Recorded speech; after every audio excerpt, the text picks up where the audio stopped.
E aí o Galvão me perguntou, tu consegue lidar com a produção dos meus vinhos? E o Galvão, eu sou uma pessoa extremamente comprometida. Eu vou fazer o meu melhor todos os dias. E o que eu não sei, eu vou aprender todos os dias.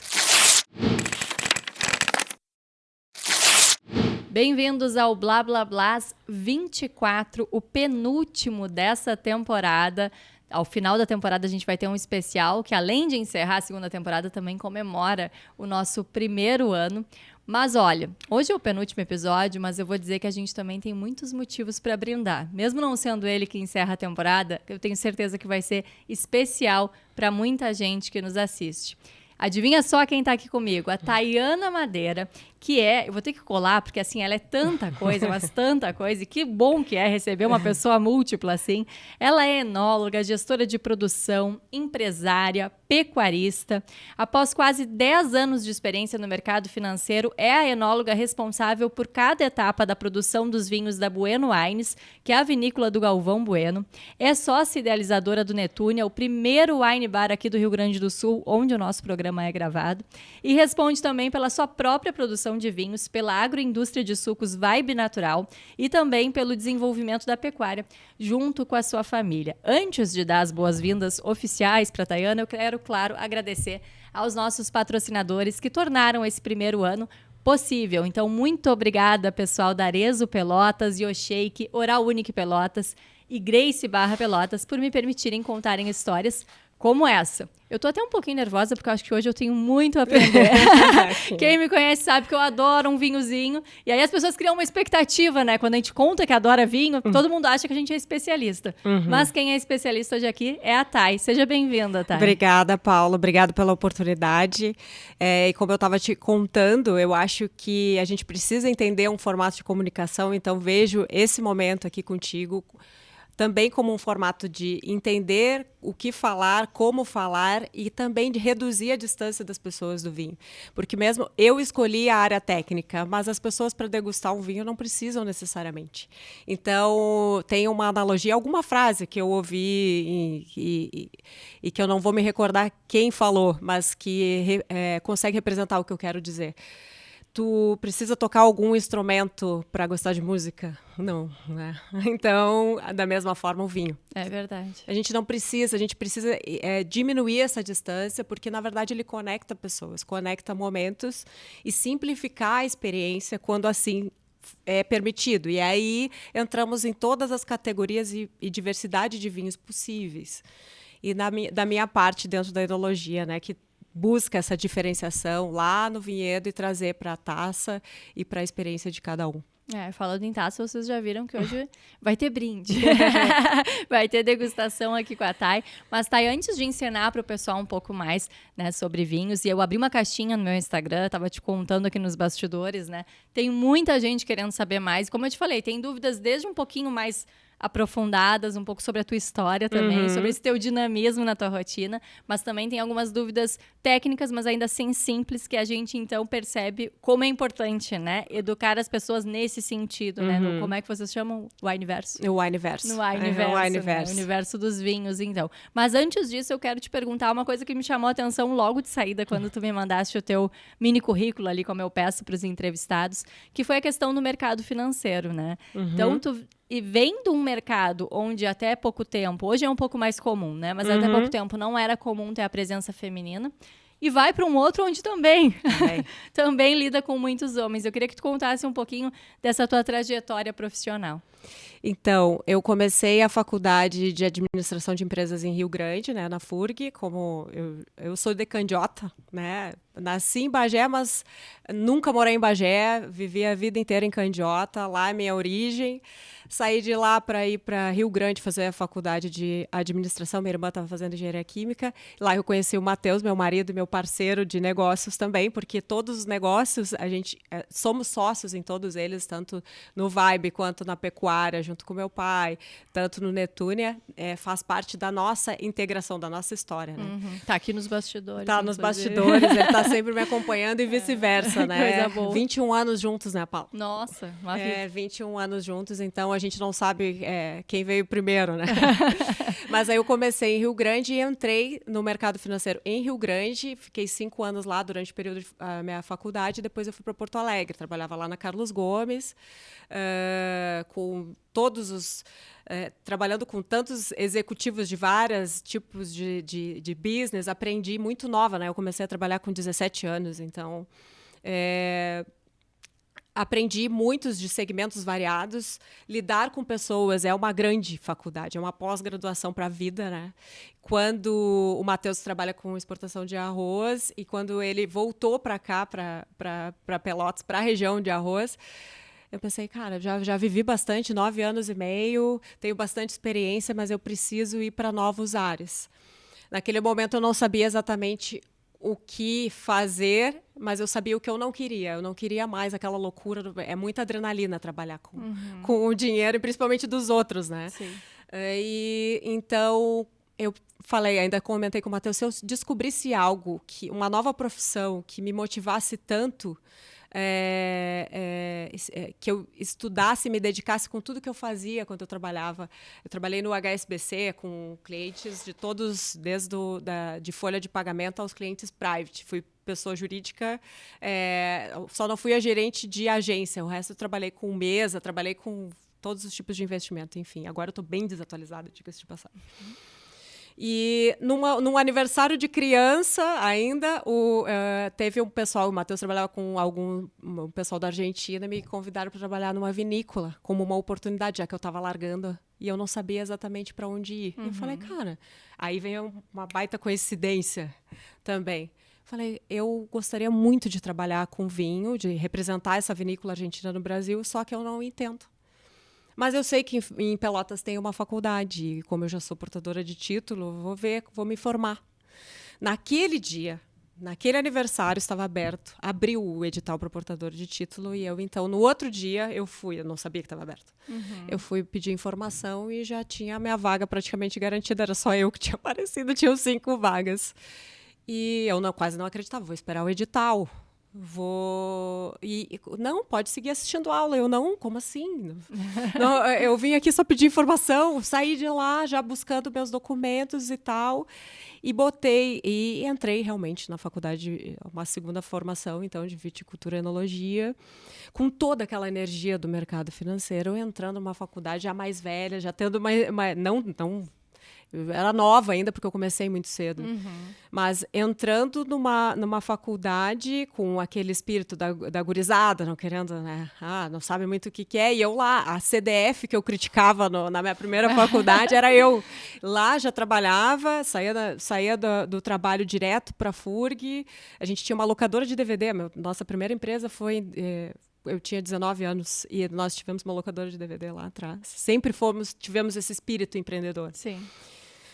E quando eu pedi essa informação para o pessoal, entrei na faculdade e queria... pessoal, quer trabalho de dupla ou prova? Prova, né? Vamos fazer temos que estudar, dupla com consulta? Como assim? Que profissional a gente quer ser? Se tu quer tudo de mão beijada. Não. Aí eu era o ET da turma.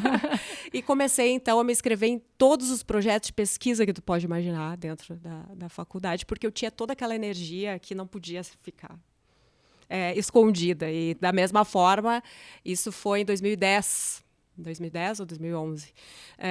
E eu também comecei a me engajar mais na pecuária, junto com meu pai, em Candiota, trabalhando com números. Que já era o teu know-how. Que já era o meu know-how. E trazer esses números para empresas, para negócios que começam sempre com um romance. Porque, no final, os números são super importantes. A gente começa com romance, mas uma hora as contas batem na porta, as pessoas precisam profissionalizar o seu business mesmo. Sim. Então, a minha experiência, por isso que eu fiz questão de colocar do mercado financeiro, era justamente porque uma das coisas que eu me deparei entrando nesse Wineverso, entrando na vinícola, um mercado extremamente técnico, é que muito ainda se detém o sonho e precisamos, para desenvolver esse mundo vitivinícola, principalmente no Brasil, profissionalismo. Sim, o sonho, ele nos guia, mas nós precisamos ser profissionais, precisamos colocar as coisas na ponta do lápis e saber por quê, para que nós fazemos e como aparar as arestas no dia a dia, seja o consumo final, como a gente trouxe o Netune, que é outra história que eu vou contar também. Mas assim, eu comecei trabalhando com 5, 6 projetos diferentes. Então, eu trabalhava com solos, elaboração de suco, era análise físico-química, era um universo que eu não conhecia. E gostou de início? De início. Por exemplo, eu ia para o laboratório da UFPEL trabalhar com mestrandos e eu não sabia exatamente qual era a análise. Eu entrei assim, olha, para que serve isso? Então, as perguntas do meu lado das exatas foram extremamente importantes para desenvolver a minha trajetória com o vinho. Porque essas perguntas que ninguém faz, pelos tabus que o próprio vinho traz. Então, é assim, eu não vou perguntar quanto que rende 1 quilolitro. Eu não vou perguntar, porque todo mundo deve saber, menos eu. Aquelas coisas assim, eu ia lá e perguntava, Hein, pessoal, quanto é que rende 1 quilolitro? Depende do quê? Depende do clima, depende da cepa, depende do vinho que tu vai fazer, depende do espumante. E do que depende, sabe? Aquelas coisas exatas, eu fui construindo com o meu lado racional, digamos assim, a minha trajetória e conectando com essa nova paixão que é o vinho. Na minha vida, eu encontrei... eu posso dizer que eu encontrei a minha vocação, né? O chamado vocare, né? O vocare do latim, aquele chamado do core, sabe? Aquilo que te faz brilhar, o olho brilhar, o que faz tu acordar todos os dias. E eu não sei exatamente como vai ser o dia, mas eu sei que eu vou estar fazendo algo que me inspire a ser uma pessoa melhor todos os dias. Eu acho que é esse match que me deu com o vinho. Depois eu entrei na Bueno e assim tem uma longa história pela frente. Né? E com certeza essa singularidade também, né, tá? E como tu dizias, essa forma de enxergar o mercado, que sim, tem poesia, como eu digo, né? Tem todo esse romance, como tu falavas, mas também tem esse lado racional de quem quer fazer disso a sua vida, né? E é como tu falavas, os boletos vão chegando em qualquer área. Eu te ouvia e pensava, nossa, por mais que sejam mercados totalmente distintos, na comunicação é a mesma coisa, né? Na comunicação, na escrita, eu te dizia há pouco, eu gosto muito de escrever. E é feio, parece, tu querer ganhar dinheiro, por exemplo, fazendo algo que deveria, né, na cabeça das pessoas e, enfim, por toda a cultura, ser algo cultural. Começa por aí, né? Exato. Então, parece que tu não pode ter um objetivo, uma ambição profissional mesmo, só que ninguém vive de poesia no longo prazo, né? A gente precisa realmente fazer disso o seu business. Mas uma coisa que eu fiquei curiosa, surgiu então essa oportunidade, né? Por conta desses contatos do Matheus, tudo mais, esse pessoal que vocês conviviam. Mas tu já bebias vinho, como já apreciava? Sim, e aí vem a questão da trajetória de cada um, do paladar, né? A gente começa, então, a questão já puxando para todas as dúvidas que eu entendo como universais. Tá? Eu entendo como dúvidas universais.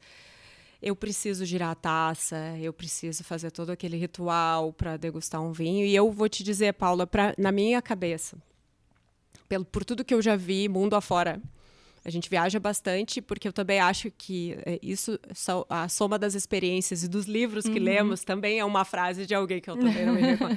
Experiências que tivemos, os livros que lemos e das pessoas que amamos, né? Somos a soma disso tudo.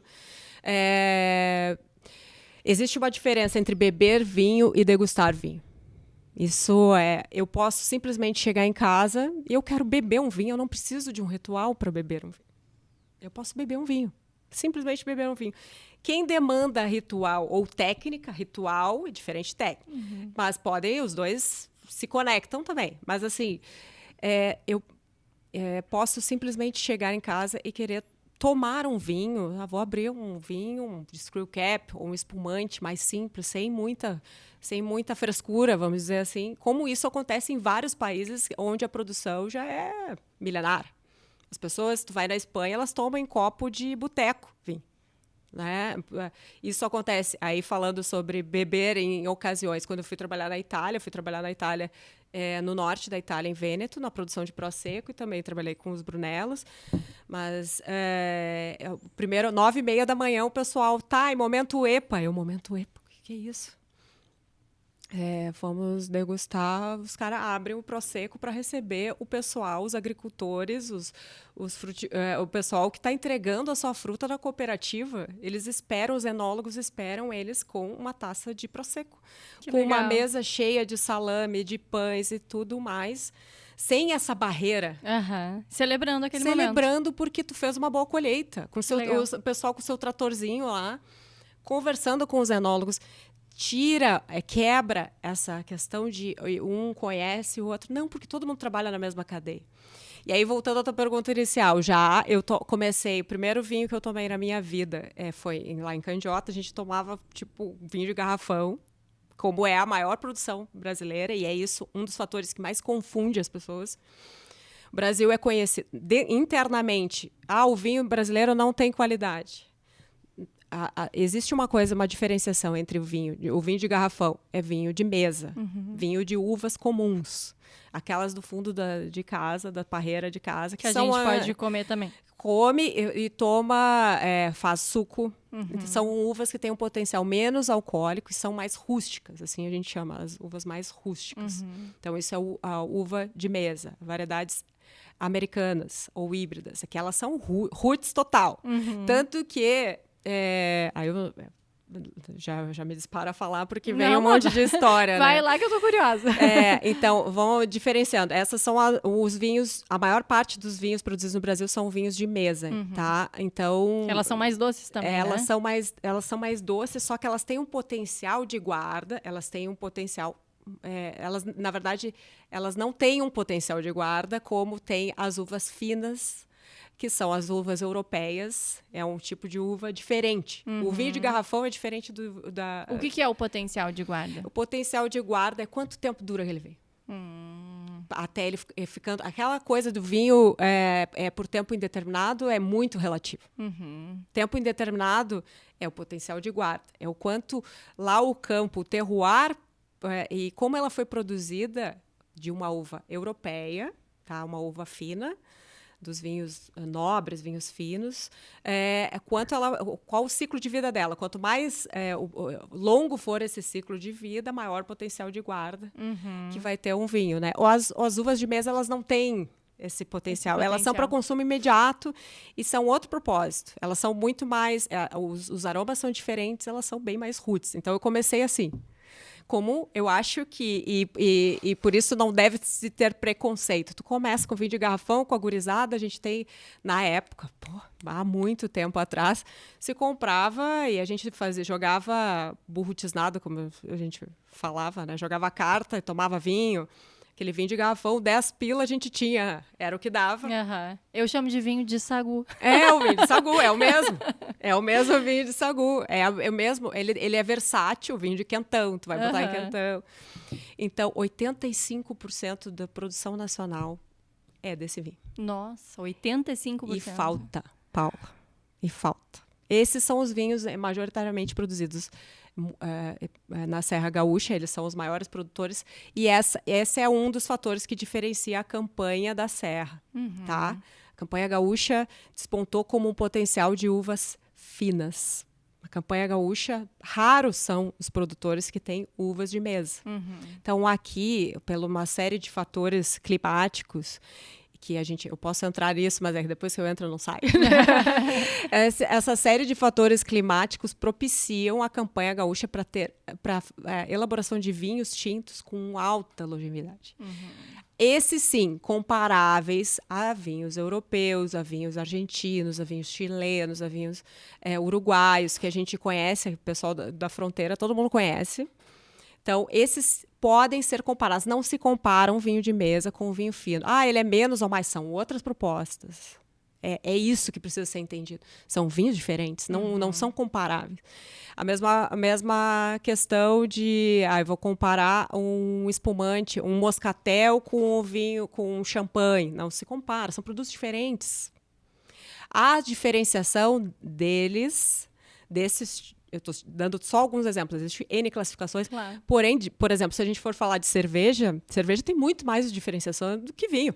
Muito mais. Eu tenho uma amiga que trabalha no Sebrae, no polo cervejeiro de Porto, e ela me falou, tem mais de 100 diferenciações. As pessoas precisam saber essas 100 para tomar cerveja? Não. Elas vão lá e tomam. Experimentam e se permitem. No vinho não existe isso. Tem muito tabu, sabe, Paula?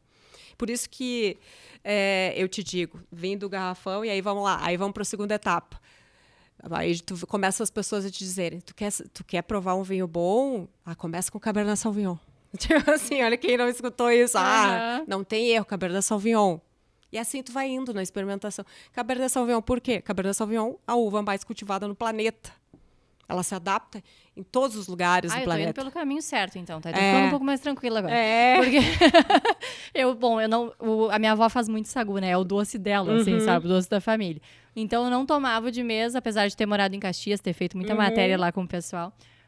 Porque, pra mim, era pro doce dela, entende? Eu fazia essa associação, né? Tem essa memória afetiva.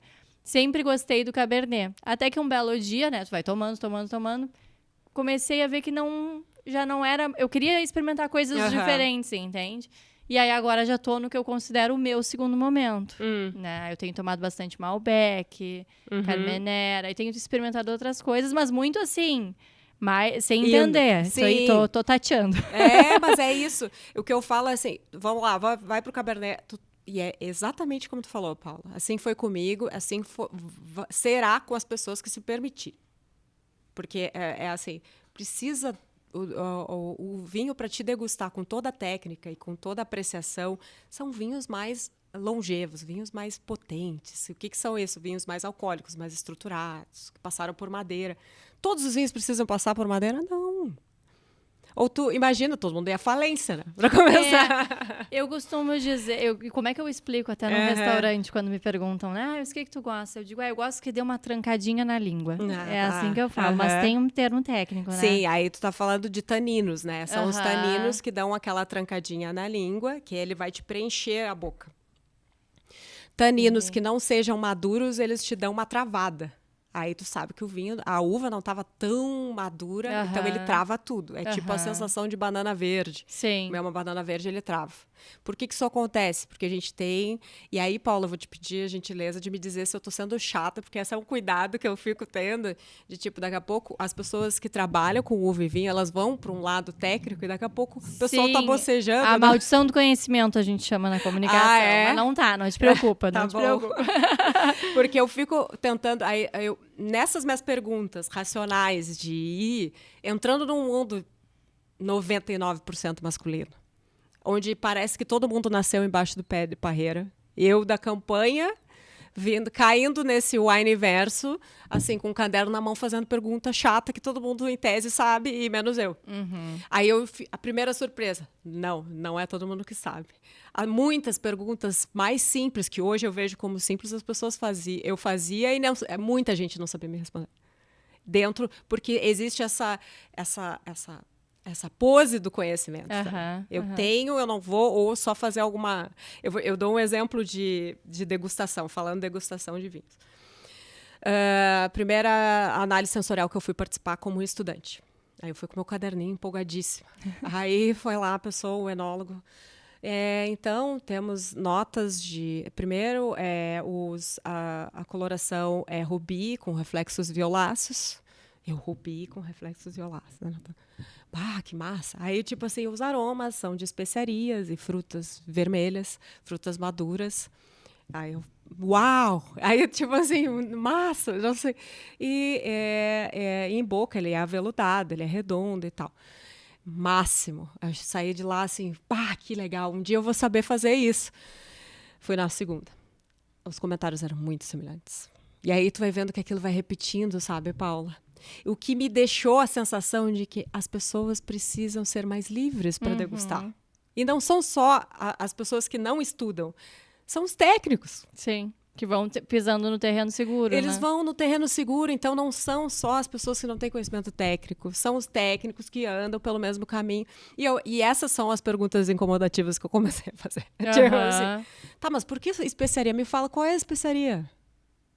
Qual é a especiaria? Porque especiaria é uma classificação de aroma. Pode ser a especiaria, pode ser pimenta, pode ser canela, pode ser o que for. Tem uma série de especiarias. Então, cravo e mas quem é que fala sobre isso? Porque quando tu degusta, tu pode é como tu sente, é como tu tá naquele dia, tu consegue perceber os aromas do vinho. E nisso foi a minha chatice de ir pessoa, tá, mas como é que tu sentiu? Vai na feira sentir as frutas. Vai na feira. Eu comecei na Bueno, tô indo para minha 11ª safra já lá. Então, como que eu aprendi muito isso? Indo para o vinho, degustar. Sim, esse é o melhor método. Degustar, se permitir. Mas vai muito das tuas histórias. Vai muito do que tu viveu. Isso aqui me lembrou. Sabe aquela coisa que a gente fala? É o sagu da avó. É a memória afetiva. É a memória afetiva. A memória afetiva serve para tudo, na verdade, né? Para qualquer memória, assim. Mas eu fico impressionada te ouvindo falar como eu faço associação para ver como tudo é a experiência da pessoa com a comunicação, porque eu bato muito nessa tecla que a gente usa muitas palavras vazias, porque todo mundo está usando, e aí a gente para de pensar. Esses dias uma cliente mesmo, que escreve bem e tudo, me mandou, é única e exclusiva. Mas naquele sentido, ela estava querendo dizer exatamente a mesma coisa, então por que ela estava usando única e exclusiva? E a gente para, né, de se questionar e começa a falar, escrever, e até mesmo apreciar um vinho do mesmo jeito. Do mesmo jeito. Que todo mundo. É libertar de estereótipo. É pensar assim, a primeira vez... Outro exemplo que eu vou te trazer de histórias. Fui degustar a primeira aula de análise sensorial. Um colega falou aroma de pão. E eu, isso aí viajou, né? Aroma de pão, da onde? Aroma de pão. Eu, pão. Eu pensando, não falei? Fiquei assim, por quê? Até isso. Bom, mas isso é normal, isso é do colégio. A gente tem desde o início. Tu faz uma pergunta que ninguém. Uma pergunta idiota, vamos dizer assim, e as pessoas já ficam, fulano, né? Isso é do colégio, isso é 5ª série, né? Total. Mas. E eu. Pão, da onde ele tirou? Claro, para mim, hoje é na Supernatural aroma de pão, porque é oriundo das leveduras. É o fermento. Então, ele sentiu notas do fermento. Ele estava mais na minha frente, naquele, né? Mas quem é que vai explicar isso para as pessoas? Tu precisa saber isso, Paula, para degustar? Não precisa, entendeu? Não precisa. E aí, a melhor forma para mim de falar sobre vinhos e exemplificar e tentar diminuir esse gap aí, tentar diminuir. Porque o que eu vi nessa conexão do mundo financeiro, da guria da campanha e o vinho? A gente precisa dar um novo viés. A gente precisa ser mais original, mais autêntico. As pessoas precisam se conectar com elas mesmas. Aí o mundo abre. Isso é para tudo na vida, como tu mesmo disse. O teu universo abre, né? Então, coisas que eu fui exemplificando das minhas experiências e das perguntas chatas que eu fiz, mas um dia, em 2017, a gente estava lançando o Vic, que é um dos espumantes da Bueno. A gente tinha produzido ele no ano anterior, e eu estava no controle da fermentação de 10 tanques de 20 mil litros cada, tá? Era praticamente toda a safra. Lá. E o pessoal, eu me conecto com o marketing, me conecto com a área comercial, alimento de informações técnicas para que seja depois encontrada uma forma de transmitir o que a gente faz dentro da Bueno, assim como no Netúnia, em todos os lugares, né? Cada um no seu quadrado, mas todos conectados. Essa é a moral da história. Mas o lançamento ia ser no meio da safra. É o momento mais punk do meu ano. É assim, olha, é um momento em que eu viro uma louca, praticamente, assim, das 6 da manhã às 9 da noite, às 11 da noite, a gente fica assim, olha, e o clima que diz o que eu posso ter todo o planejamento de produção na minha cabeça. Se cair uma chuva de granizo num dia, ela muda. Na noite, eu fico de noites, quando cai temporal, eu estava com a colheita programada para outro dia, para fazer o vinho X, caiu uma chuvarada, acabou meu plano. Então, tu vira uma tensão muito grande durante toda a safra. São, tipo, 4 meses, pelo menos 4 meses de ligada. Depois, a energia full, foco. E aí o pessoal pediu, pode fazer uma ficha técnica do Vic? E eu com os tanques lá, fermentando, e eu, meu Deus, eu não tenho a menor condição. Porque eu tenho um monte de coisa, aquela coisa. Aham. Não tenho como fazer, não, mas é urgente. Eu, não, urgente tinha me dado mais tempo, não sei o quê. Aí, tá, mas precisamos. Eu, tá, precisamos, tem que fazer é business, tem que ter, eu tenho que encontrar, e eu preciso conectar. Aí eu cheguei em casa, então eu vou delegar algumas coisas, chego em casa, eu vou abrir o Wiki, que eu já estava na mão, e pensei, eu não vou mais escrever o mais mesmo, sabe? Para que foi feito esse Wiki? Para que foi feito esse espumante? Além de ser uma homenagem do Galvão à neta dele, a Victoria, a primeira neta, e de ter o nome da linha Moments, que é uma linha para justamente momentos, curtir momentos. São vinhos mais jovens, vinhos descontraídos. Então, além disso, ele tinha uma descrição que era Very Important Celebration. Então, é Vic. Tem uma série de significados. E eu sentada, exausta, assim, olha, unhas de avatar, mão de avatar, aquela coisa toda, safrão. Eu me sentei, abri o Vic, eu vou parar de falar mais do mesmo, eu vou escrever uma ficha técnica, como eu estou sentindo e como esse espumante merece. Aí eu comecei. Sabe aqueles momentos em que toda a correria do dia a dia faz sentido? É para esses momentos que foi feito o Vic. E aí é leveza, é tu chegar em casa e simplesmente eu quero tomar um espumante. E ele é um espumante leve, jovem, frutado, e que só quero que refresque o meu dia, entendeu? Um dia quente pra caramba, candiota, meu Deus, é 40 graus quase o dia, todos os dias no verão. E aquele espumante era esse momento. Eu consegui escrever me permitindo sentir o que eu estava sentindo, exaustão, cansaço e, ao mesmo tempo, satisfação de estar lançando um produto que tem muito significado, tinha muito significado, tem, né, para a empresa, e era a inauguração de uma linha nova, inclusive. Então, é sobre isso. Só de te ouvir falar já dá vontade. E olha que nem tá esse dia de 40 graus. Não tá, mas é que a gente se sente merecedor daquele momento, ter um momento contigo. E pertencente daquilo que a pessoa quis comunicar ali, né? Exatamente. Essa é a importância, assim, de escrever com alma mesmo, né? A gente consegue enxergar a cena. Tem até uma regrinha, sabe, de escrita, que é show, don't tell. Que é justamente isso. Né? Mostre, não conte, assim, não descreva, né?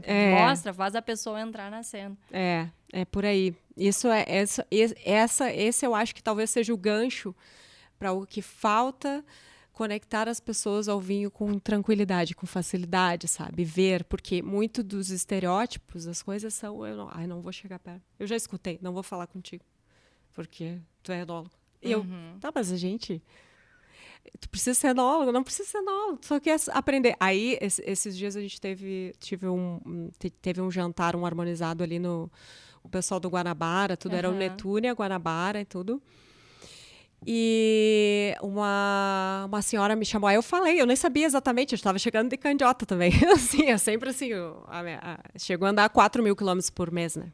Então, eu ando bastante na estrada, nossos vinhos produzidos aqui, temos muitos negócios em candiota, e na sequência, tipo, vinhos vão para Bento, então eu participo do engarrafamento em Bento, porque é uma vida inteira o vinho, eu acompanho todas essas etapas.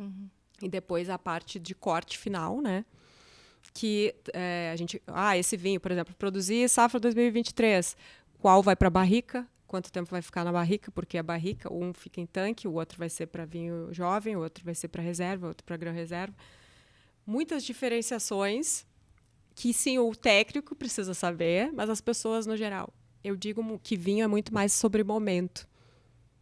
Como eu estava falando do Vic, que momento tu busca para apreciar um vinho, para degustar, ou só tomar um vinho? Eu só quero apreciar. Eu falo muito da relação com os dias, com a duração do dia, com o momento do dia. Final de tarde, eu acho interessante, tipo, tu entrar com ou um espumante ou um vinho mais jovem, e conforme também o nível de importância, tu vai indo para os mais potentes, para os mais envelhecidos, enfim. Com certeza. É na mesma sequência. Teu dia tá leve, vai pro vinho leve.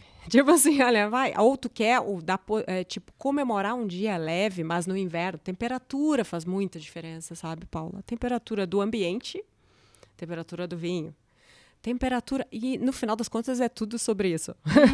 Tudo sobre isso. Todos, falando de negócios, assim, tu pensa, tem muita relação. Agora, a gente sente... As pessoas, o que elas fazem no inverno? Se retraem, ficam em casa. Então, vinhos mais fechados, mais, né, encorpados. Claro, tem coerência, né, com o Exato. momento da pessoa. Tu não vai degustar um vinho de 15,5 de álcool, que passou 24 meses em barrica, num calor de 40 graus. Ele vai te dar todo aquele calor que tu precisa no inverno, que aí um vinho tinto desse nível te traz no inverno, ele te aquece, ele te praticamente abraça, né? Ele te enriquece uma experiência. E porque tu busca, né? Eu tô com frio, quero me sentir acolhido, né? No verão, não. No verão eu quero ir pra rua, eu quero né, comemorar o dia a dia com leveza, o sol, o dia longo, e aí tu vai para os vinhos brancos, rosés, espumantes, vinhos tintos mais jovens, mais leves, Pinot Noir, que é um vinho que para mim é super versátil, enfim. É como a comida, né? Como a gente faz com a comida também, né? A comida mais leve, a comida mais pesada. Exato. Conforme até o gasto de energia que tu tá tendo naquele dia. Agora, Thay, não posso te perguntar, tu já deve imaginar, né? Todo mundo tem curiosidade em saber como surgiu o Galvão Bueno na tua vida. E aí essa é outra coincidência da história. Essa é outra coincidência da história. Então, eu estava lá fazendo a faculdade e aí eu pedi estágio, né, na Bueno. Mas eu não contava muito essa história, o Galvão começou a contar, tá? Até porque a coincidência maior de todas foi essa. Eu morava em Porto Alegre, trabalhava no mercado. Em 2009, eu saí... 2008. O Galvão estava procurando uma propriedade que ele queria, já sabia que ele queria ter o vinho dele, e já sabia, e estava buscando um lugar que conseguisse reproduzir também todas as experiências dele. Ele é apaixonado por corte bordalês, né? O que é um corte bordalês? Na região de Bordeaux da França. Vou resumir. Uma região reconhecida mundialmente. O corte bordalês é numa região na França, mais para o sul da França. Sudoeste, na verdade. Ele queria um corte bordalês, que são 5 uvas possíveis. Mas ele estava procurando algum lugar. O que já foi consagrado como uma das regiões produtoras com capacidade, como eu falei no início? A campanha gaúcha, na década de 70, inclusive a Universidade Davis da Califórnia veio fazer pesquisas no Brasil buscando potenciais. E já é reconhecido mundialmente que dos paralelos 30 a 45 sul e 30 a 50 norte, eles são... totalmente, tem um conjunto de características que propicia o cultivo da uva com alto poder de longevidade, com vinhos de guarda e tal. Que ela se adapta bem. Na verdade, são os lugares onde está concentrada a maior população do planeta também. Então, duração de dias, climas temperados, a duração do dia, a influência dos ventos, as temperaturas, as estações bem definidas, né, a questão de umidade, a continentalidade também, né, ou maritimidade, a influência do mar. Isso é uma pesquisa que eu gostaria de fazer, porque a gente aqui em Candiota está muito perto do mar, só que ninguém fala sobre isso. Assim, em linha reta é muito perto. Mas, enfim, aí o Galvão, ele entrou naquele momento na sociedade com a Miolo, né, e buscava uma área dele. Entrou e tinha uma área à venda ali, são menos de 10 quilômetros da Miolo, Seival, ali em Candiota, que tem 160 hectares de vinhedo. E essa área à venda é do meu pai. Né? Mas eu não estava em Porto Alegre, eu nem sabia. Meu pai nem conhece o Galvão até hoje. Pessoalmente, foi tudo feito por procuradores. Sim. E então o Galvão fizeram análise de solo, perfuração, tal, tudo coordenado com o Adriano e com um enólogo francês chamado Michel Rolland, que é um dos caras que fez com que o Malbec argentino virasse uma potência mundial, que fosse conhecido, não é que ele virasse, ele já era. Claro. Mas não adianta ser e o mundo não saber, né? Não comunicar. Não comunicar. Então, Michel Rolland foi um dos enólogos que conseguiu transmitir isso para o mundo inteiro, que o Malbec argentino era top. E existe uma curva de movimento quando ele foi para a Argentina e o que mudou a vida do Malbec argentino.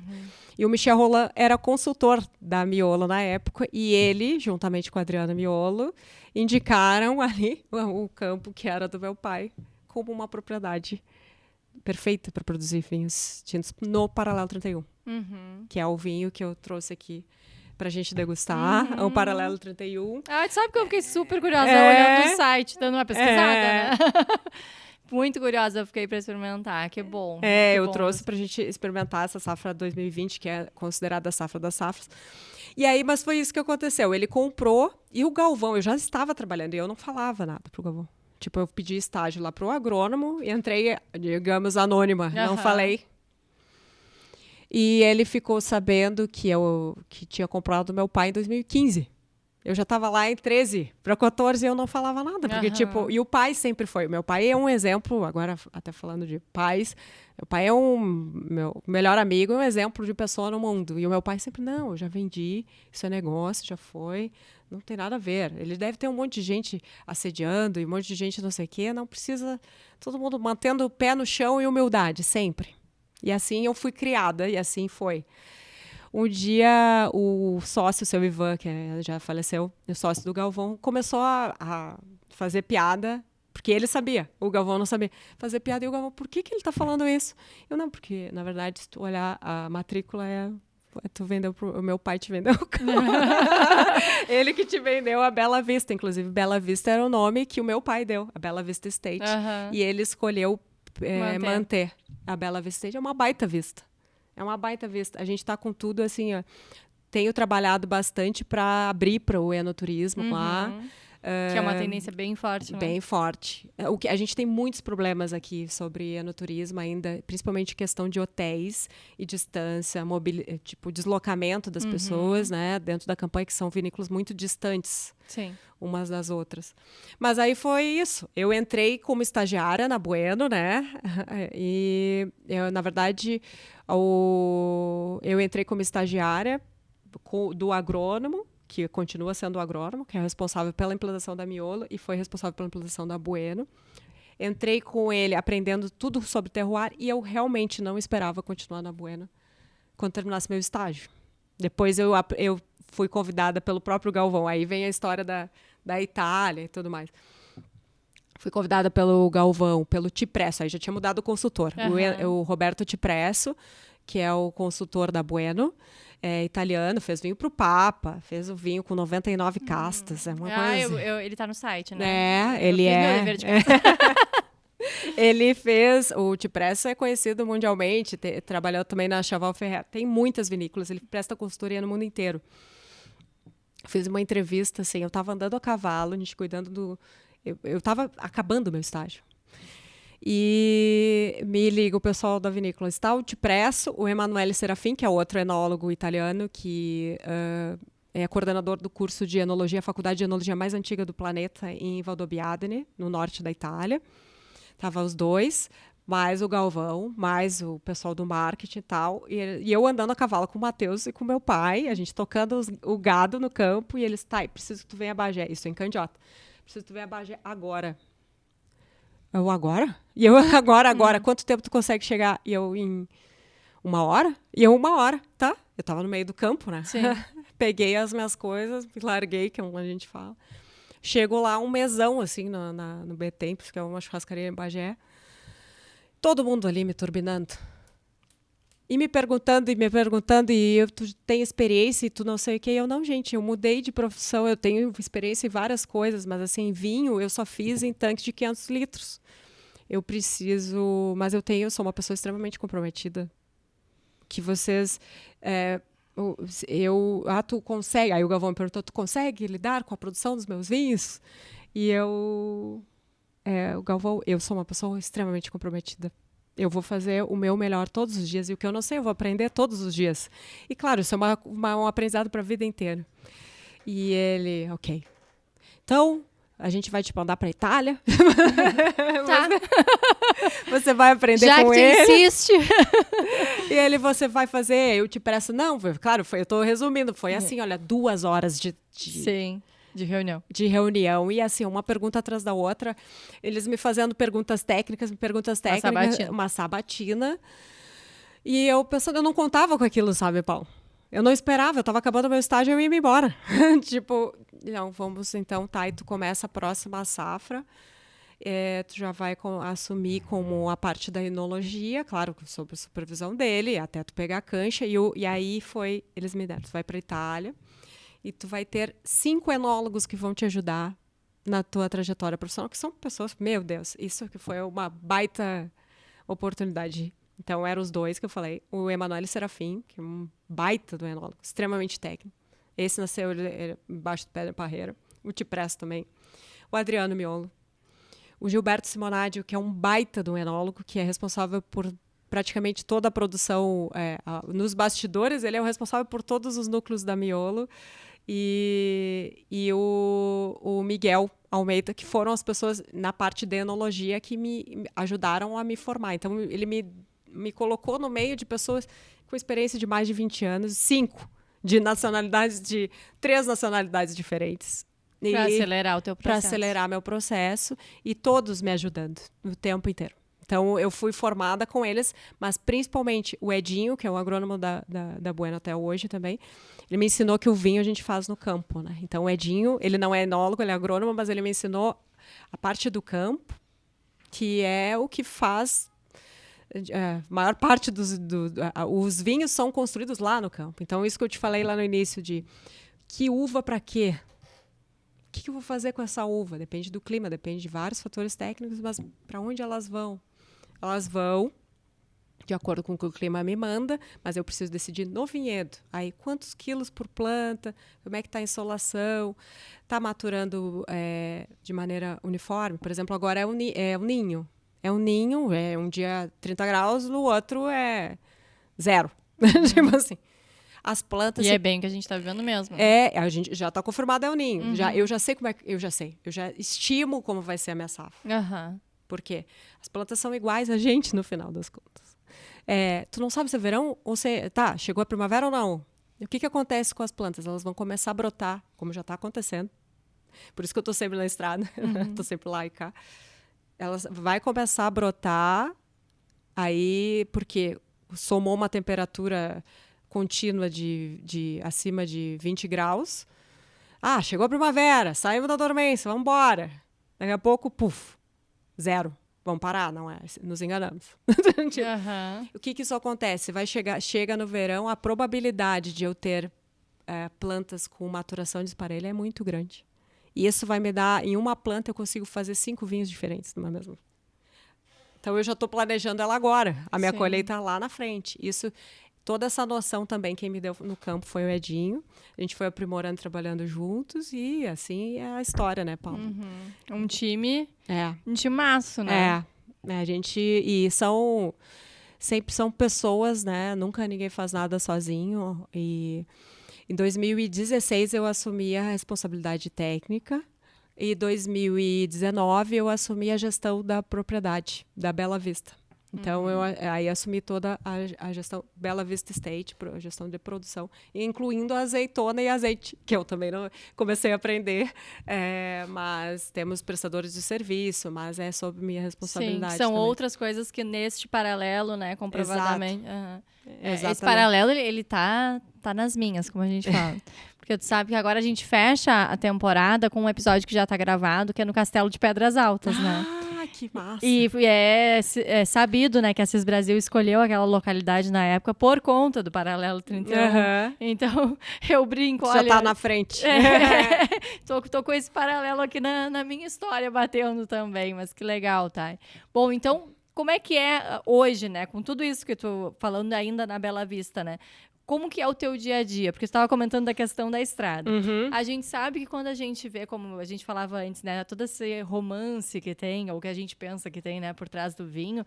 Até nos filmes, né? Tu vai ver uma enóloga, é sempre aquela... O glamour. Aquele glamour, aquela vida idealizada. É assim? Imagino que não. Não só. Não. O glamour, ele é um percentual. Ele é um percentual, mas ele é carregado de toda a outra história por trás. Então, isso é o que é o mágico da história, né? Dificilmente Hoje eu ainda me dei uma moral para vir aqui, mas normalmente a gente tênis de trekking, bastante protetor solar, sujo de vinho, sujo de uva, né? É campo, é roots. Essa parte final ela é mágica porque as histórias carregam a forma com que tu vai degustar. Então ela a gente nos emocionamos muitas e muitas vezes. E uma das histórias mais emocionantes que eu tive, que daí, veio a pandemia, né? Eu tinha o Cipresso, o italiano, me ajudando na parte final, especificamente, porque ele me dava orientações, eu mandava amostras de vinhos para ele e tal, ele me mandava relatórios, ele e o Meme, né, o Emanuele, me mandavam com críticas, com o que eles achavam, críticas positivas, negativas, enfim. E só que a gente tinha que engarrafar o Anima, que é o nosso ícone. É um vinho, assim, a gente tem na nossa pirâmide dos vinhos, nós temos o Anima tá lá no topo, ele é sozinho. Uhum. Ele é um vinho que não tem mais de 3.500 garrafas, ele é feito totalmente manual.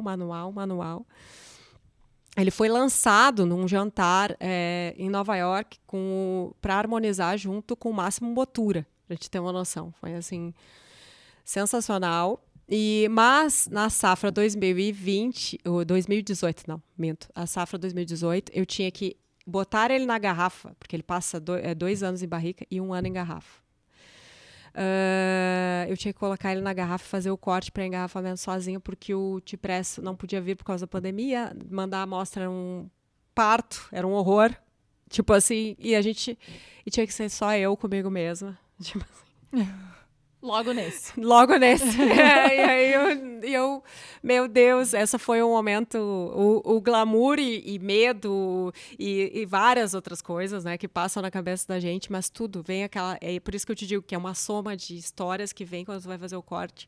Pega a proveta, né, tu vai medindo quantos %, porque a gente sempre deixa um percentual pequeno fora da barrica, outro em barrica, porque ele vai oxigenando e vai mudando. O vinho dentro da madeira, ele muda muito rápido. Uhum. No tanque, menos, né? E aí, tava só eu, o Galvão e a Desirê, e eu tinha que fazer o corte para mandar engarrafar, né? E era tudo mais difícil, e meu Deus, já tava uma pilha de nervos por causa disso, e quando eu fui começar a botar a proveta, assim, de quantos % do tanque, quantos, né, a maior parte da barrica chega, o Galvão e a Desirê começam a filmar, e aí sim, aí eu comecei a tremer. Eu tô nervosa pelo corte, dá pra filmar depois? Nervosa, e aí a gente riu muito dessa história, porque depois ele começava a me achacar. Não vai tremer, né, Thay? Não vai tremer. Agora só porque tu falou, eu vou dar uma tremidinha. Vou começar a ficar nervosa. E desde que eu assumi a gestão da Bela Vista, o Galvão passa cada vez mais tempo aqui conosco, ele acompanha tudo. Tudo, desde as decisões ali do dia a dia, acompanha a colheita, ele e a Desirê estão sempre conosco, né? Vieram aqui no Netúnia, né? Uhum. Fizemos uma festa grandíssima, né? Porque o Netúnia também é isso. O Netúnia, ele surgiu já emendando uma história na outra, né, Paula? Pra tu ver o que eu falo pra caramba. Não, mas tu tá com a pessoa certa, porque eu também falo, então é bom que alguém me cale. Eu não dei tempo nem dela me seguir fazendo a mas lista. É que eu entendo geralmente, né, nas nossas histórias... Uma emenda na outra. Porque quem olha de fora pensa que são coisas isoladas, mas a gente sabe que não existe coincidência, na verdade, né? Que uma coisa vai levando a outra... Só que a gente só consegue interpretar depois, né? Só consegue ter a clareza de perceber depois. Por isso que quando tu falou da mini build, eu fiquei pensando, meu Deus, tudo se conecta. Tudo se conecta. Às vezes a gente só para realmente para ver quando alguém pede uma build. Né? Exato. E que dificuldade. Eu não sabia que era tão difícil. Mas o Netúnia, ele vai de encontro a tudo isso que a gente falou. Porque falando lá, olha o paralelo que eu tô... falando em paralelo, o que eu tô traçando. A gente falando da descoberta do vinho, do aprimorar o paladar, descobrir o que gosta. Agora, degustou, provou, Cabernet, agora vamos para outra. Até tu enjoar, literalmente. Já provei todos os Malbec que eu podia. Agora vamos para outra, vamos para o Pinot Noir. Vamos para Pinot Noir, não dá para dar um downgrade, porque ele é muito mais leve. Mas assim, Malbec, Petit Verdot, Carmenère, que tu falou, indo o próprio Taná, né? Falando aqui no nosso eixo, né?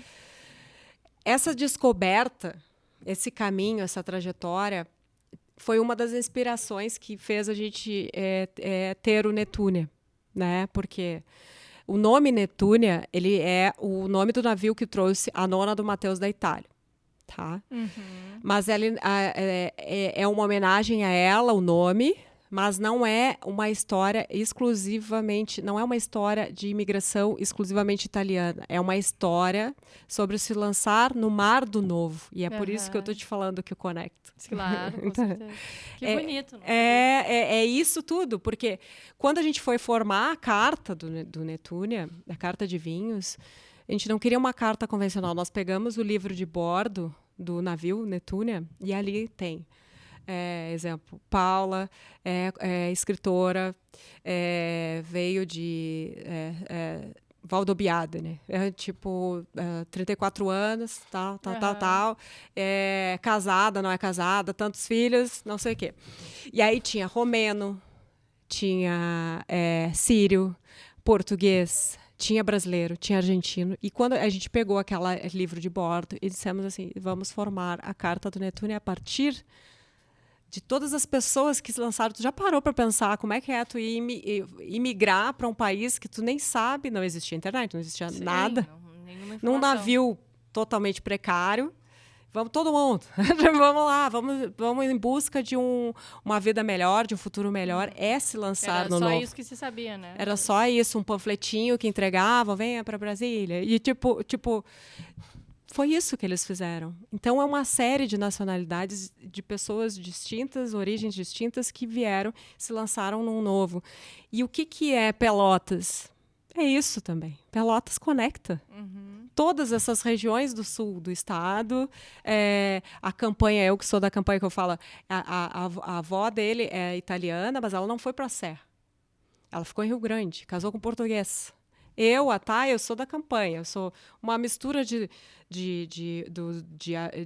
dos espanhóis da campanha, dos índios, não sei, eu nem sei exatamente a descendência da minha família, mas então eu costumo dizer, eu sou a clássica da campanha, porque na campanha não é normal, não é comum as pessoas terem toda a árvore genealógica, como aqui, muitas vezes. Como aqui, exatamente. Na campanha, como era um misto de culturas maior, então eu sou da campanha. Então é o pessoal da campanha que está abrindo um novo mundo vitivinícola no novo mundo, porque tu pensa, vinho é milenar, é ancestral demais, então nós somos um bebê. O Brasil é um bebê. Mesmo a Serra, que começou há mais tempo, é muito incipiente. Por isso que vocês usam a expressão novo mundo. Novo mundo. Essa é a diferença. O novo mundo. O que é o novo mundo? Então, entramos quem não é milenar, né? Então, os países, Brasil, Uruguai, os produtores, estou falando de produtores, Austrália. Hoje, no novo mundo vitivinícola, que não é a Europa, fora da Europa. Então, a gente entra com... Os maiores produtores são Estados Unidos, Austrália, África do Sul, Argentina, Chile. Né? No hemisfério sul, o maior produtor, hemisfério sul é Chile, seguido pela Austrália, depois entra a Argentina, hemisfério sul, né? Não estou falando América do Sul. Sim. Então, mas mesmo assim, se tu somar todo o hemisfério sul, no novo mundo vitícola, a gente chega um patamar de produção próximo à França, por exemplo. Somando toda essa galera. Tira os Estados Unidos, porque os Estados Unidos, aí em extensão, ele entra aí falando de hemisfério norte, mas toda essa galera soma, então, pelo menos quase 50% da produção mundial está concentrada em Itália, França e Espanha.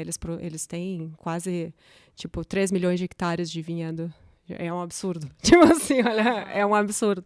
E somando todo o novo mundo, não, é próximo a um deles, entende? É muita ancestralidade lá e a gente está começando aqui. Então, por isso, a parte boa de começar, Paula, é poder se permitir.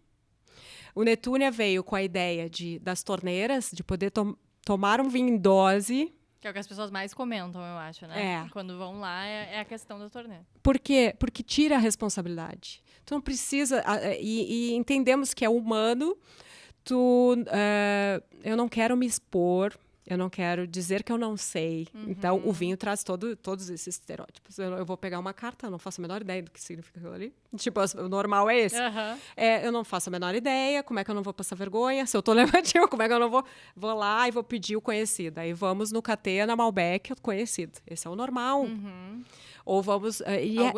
Um nome que algum um amigo nome, falou. Alguém falou e vamos no normal. Esse é o normal. E para tirar as pessoas disso, e outra, a questão do investimento. Quanto é que eu vou pagar? Eu não vou pagar por algo que eu não conheço. Então, agora, tu degustar uma taça é outra história. Se eu não gostar, beleza. Paguei, sei lá, 5, 10 reais, vou pagar 15. Aí tem a opção de dosagem, né, ainda, né? Então, a questão de se permitir, de ter opções, né? Imagina que a gente tem vinho sírio dentro do Netúnia. A gente chegou a ter 250 rótulos, aí ficamos naquele 250 rótulos, nacionalidades, tipo, mais de 25 nacionalidades. Agora, aí vem uma outra questão que é para debate, eu não tenho resposta, né? Isso é bom ou é ruim? Porque, às vezes, as pessoas podem se constranger também com isso, entendeu? Então, a gente tem muito esse trabalho, que era o que eu buscava quando você me mandou a mensagem. Como comunicar, como entender o que as pessoas buscam e proporcionar isso para elas. Porque nosso objetivo como Netúnia, conectando toda a minha história que eu estou te contando aqui, é aproximar e mostrar para as pessoas, cara, é alucinante. É um caminho sem volta, o vinho. É um caminho sem volta. Ele é carregado de histórias, mas se tu buscar por elas, se tu só quiser apreciar no teu momento, beleza, entendeu? Vai ter o vinho adequado. É um caminho já vivido em outras bebidas, né? Como tu dizia, da cerveja, né? Os próprios cafés especiais. Mas pelo que eu estava lendo, apesar de todas as dificuldades, o vinho também vive um momento, acredito eu, que pelo menos está nesse caminho, né? Está começando, vamos dizer assim, daqui a pouco até pelos próprios Netúnias da vida, né? Pelos próprios lugares que estimulam essa educação, que a gente sabe que ainda são raros, mas já existem, né? Porque pelo que eu vi, não sei se tu me corrige se eu estiver errada, desde de 2010 para cá, parece que dobrou o número de brasileiros que têm o hábito, né, de tomar pelo menos uma vez por mês, consumir e apreciar um vinho, né? Sim. A pandemia, ela deu um salto muito grande, né?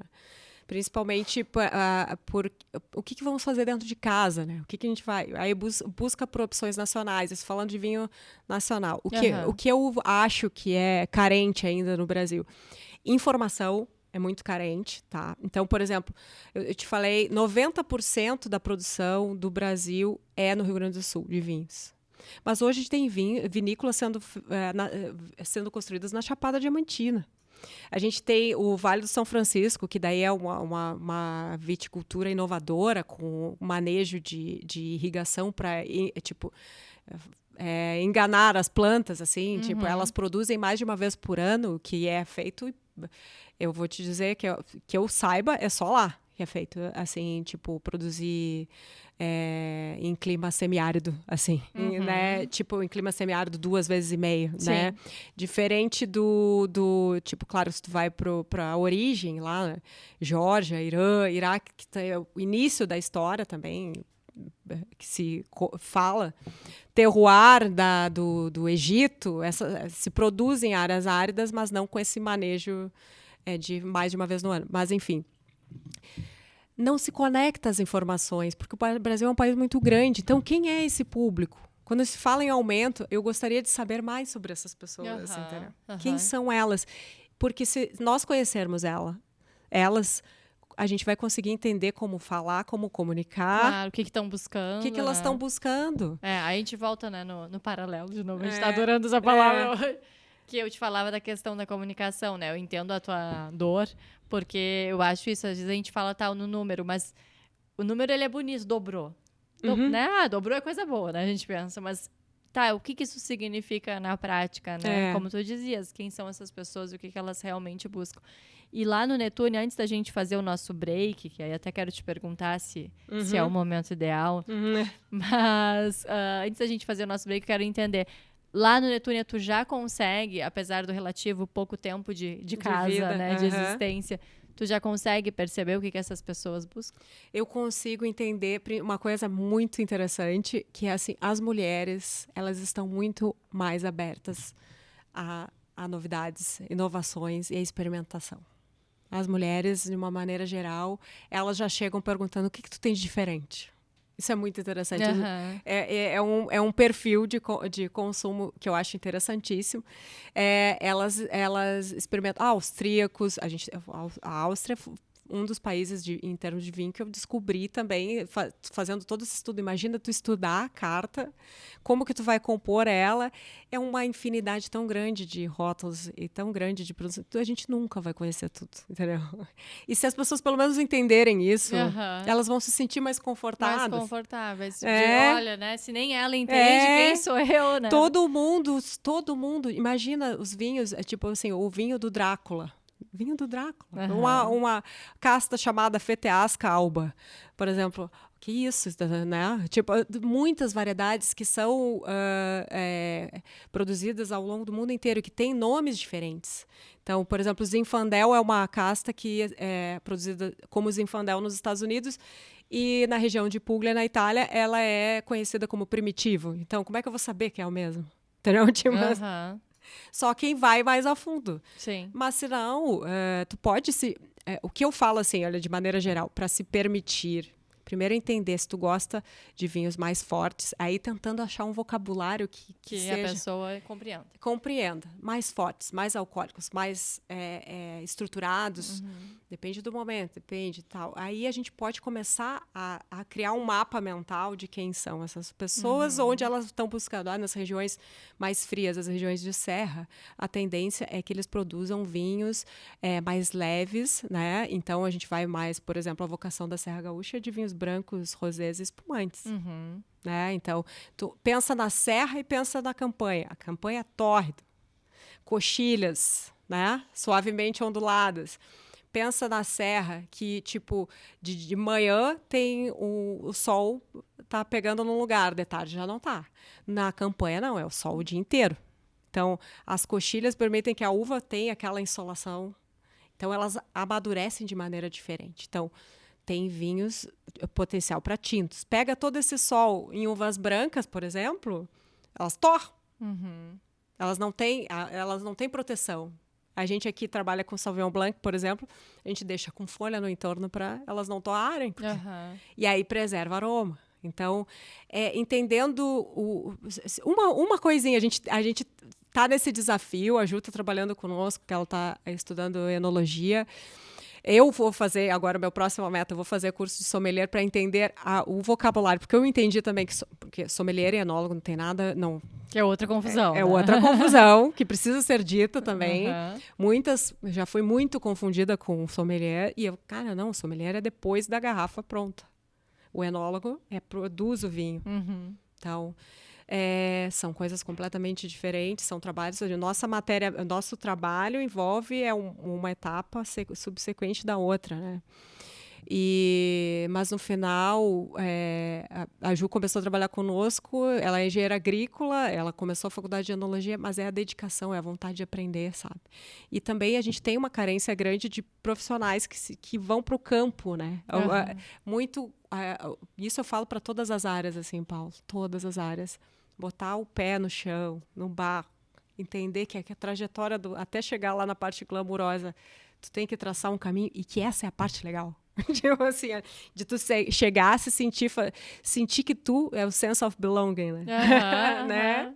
Tu tá lá, eu estou aqui porque eu fiz parte dessa história toda e eu tô construindo ela, agora vamos pra etapa final. Isso é pra tudo mesmo, sabe? Que agora tava te ouvindo falar, lembrei de duas coisas. Uma foi a Rami, que pinta aquarelas, que ela veio aqui e falou que lá na Itália, quando ela começou a trabalhar em restaurante, né? Ela querendo já ser garçonete, né? Achando que não, isso era o mínimo que ela poderia ser. E aí veio um cara e falou pra ela e disse, não, vai pra cozinha, né? Tu quer ser, tu primeiro vai entender como é feito. E acho que tem muito disso, né? E a outra questão que eu lembrei foi do Cortella, o filósofo, né? Escritor num dos livros dele, agora não lembro qual.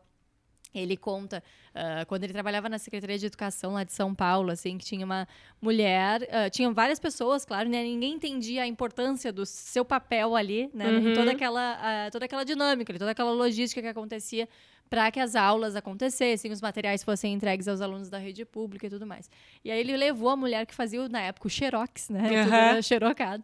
Ele levou a mulher que fazia o xerox para assistir quando o aluno recebia o material que ele não poderia comprar e que a secretaria disponibilizava.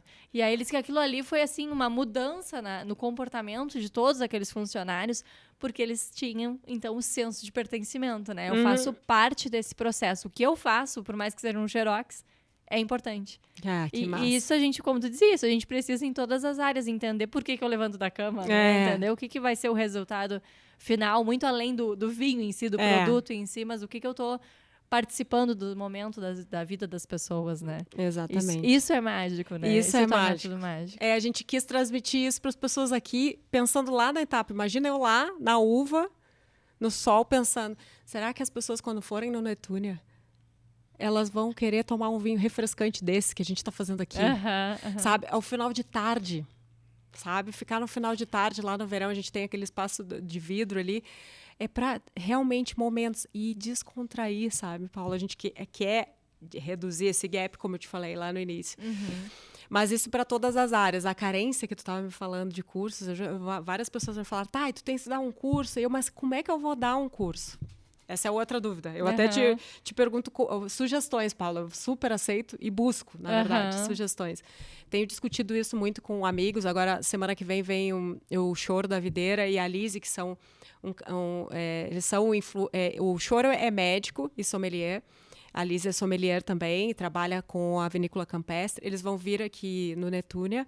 E eu estava falando, a gente tinha que fazer um jantar harmonizado. Pensa num jantar harmonizado. Legal, mas aí tu já pensa uma coisa formal, vai dizer que não é. E aí eu penso assim, não é. Eu sei que é legal o jantar harmonizado, mas não era exatamente. Então, quem sabe uma degustação às cegas. Isso aí. Aí a gente tá nessa, mais para degustação às cegas. Tipo, diferenciar um vinho por nacionalidade. Não, as pessoas podem não saber, mas aprender como fazer. Sim. Não por nacionalidade, mas por diferença de vinhos. A gente começou semana passada falando, cara, vamos simplificar as coisas. Então, o que é um reserva? Por exemplo, reservado. Reservado não significa nada, tá? Nada. Tipo, reservado é um vinho jovem, que agora tem nome na legislação. Mas, assim, um reserva, ele passou por 12 meses de envelhecimento, um Gran Reserva passou por 18. Isso agora é regulamentado no Brasil. Antes não era. Antes tu podia botar qualquer nome e não significava nada. Isso começou a ter significado em 2018. Talvez até por ser tão recente também, que seja tão difícil que as pessoas, né, queiram entender, porque, enfim. E aí, tipo, o que importa, na verdade, no consumo final? Se ele é mais forte, vou falar assim, olha, eu tô tentando achar, assim, olha, um formato, sabe, Paulo? Quanto mais Gran Reserva, mais estruturado, ele mais, sabe? Mas ele é mais forte ou mais leve? Tipo assim, olha, como que eu posso... Eu tô tentando entender. Eu tinha uma amiga que ela sempre dizia, eu separei esse reservado aqui pra servir pra você. E sempre falava pra meu marido. Até que um dia a gente foi no Guanabara, quando abriu o Guanabara, faz uns anos. E aí tinha não sei se ela é sommelier, era uma expert, né, da área ali, uma senhora, acho que tem ainda, acho que eu só não dei mais a sorte de pegar o horário dela. E aí ela nos explicou a diferença, eu disse, tá brincando? Não acredito, e ela é. E eu, tá, não vou dizer pra minha amiga, então.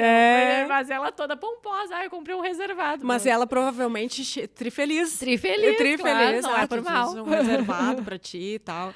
Mas normalmente é assim. Aí vamos, as principais diferenciações que a gente aqui no Brasil classifica bastante.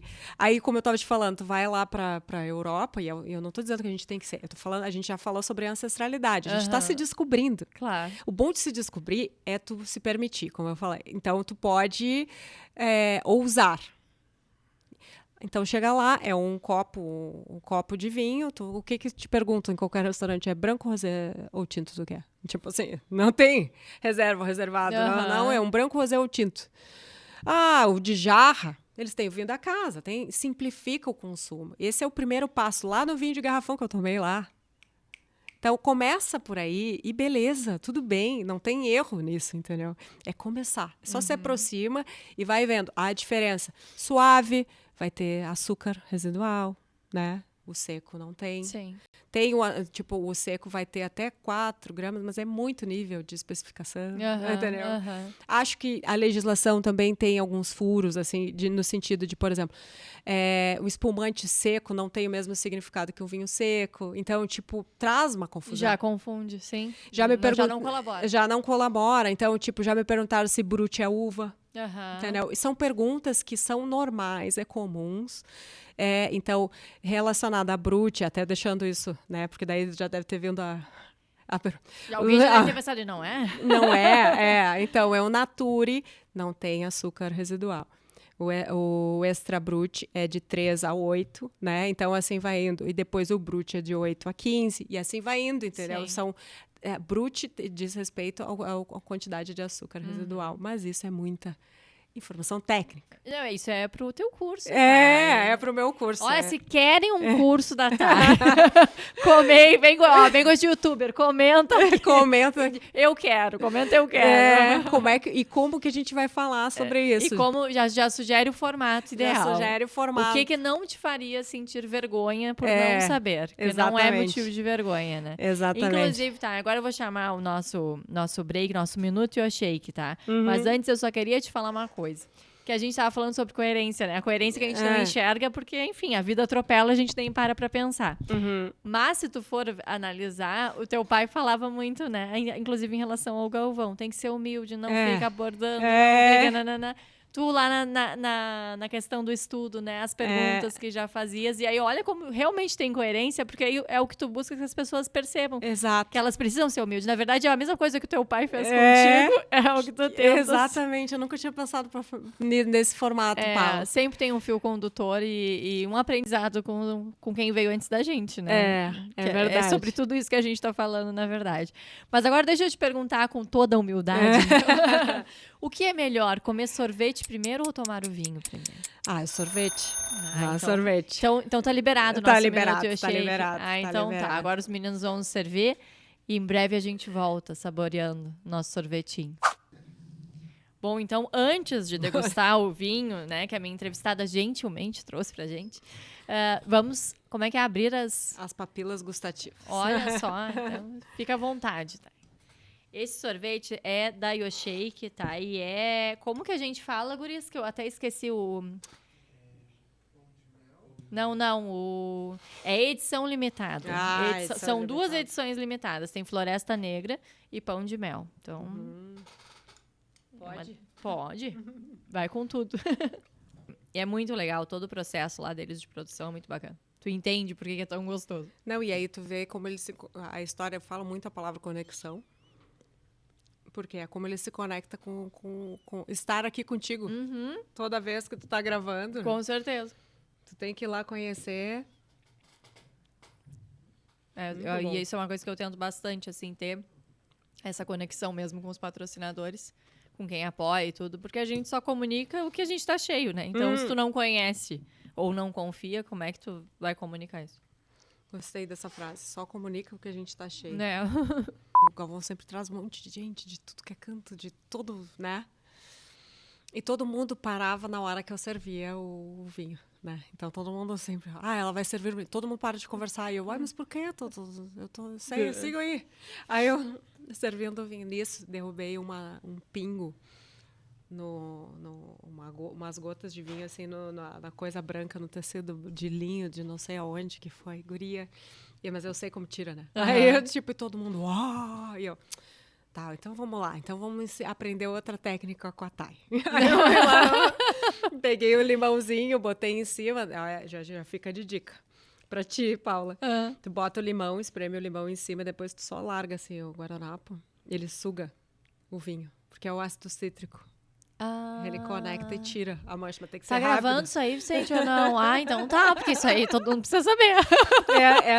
A galera fala assim, tá, mas isso as pessoas precisam saber. Eu, cara, total. Eu chegava da vinícola com a camiseta branca, cheia de vinho, eu só tirava, botava no balde, espremia o limão, deixava de molho, pá, no outro dia, zerado.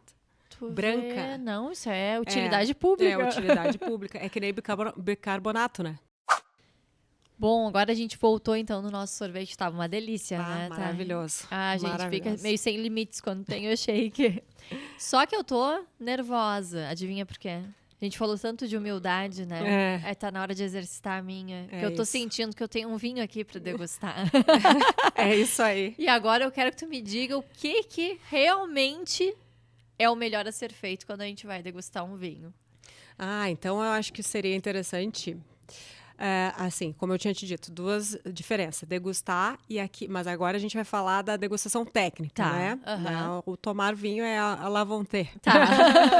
Mas a degustação técnica, o primeiro momento que a gente faz, e o ideal é que tenha um fundo branco, tá? Pra te olhar a cor. Tá, então deixa eu pegar aqui.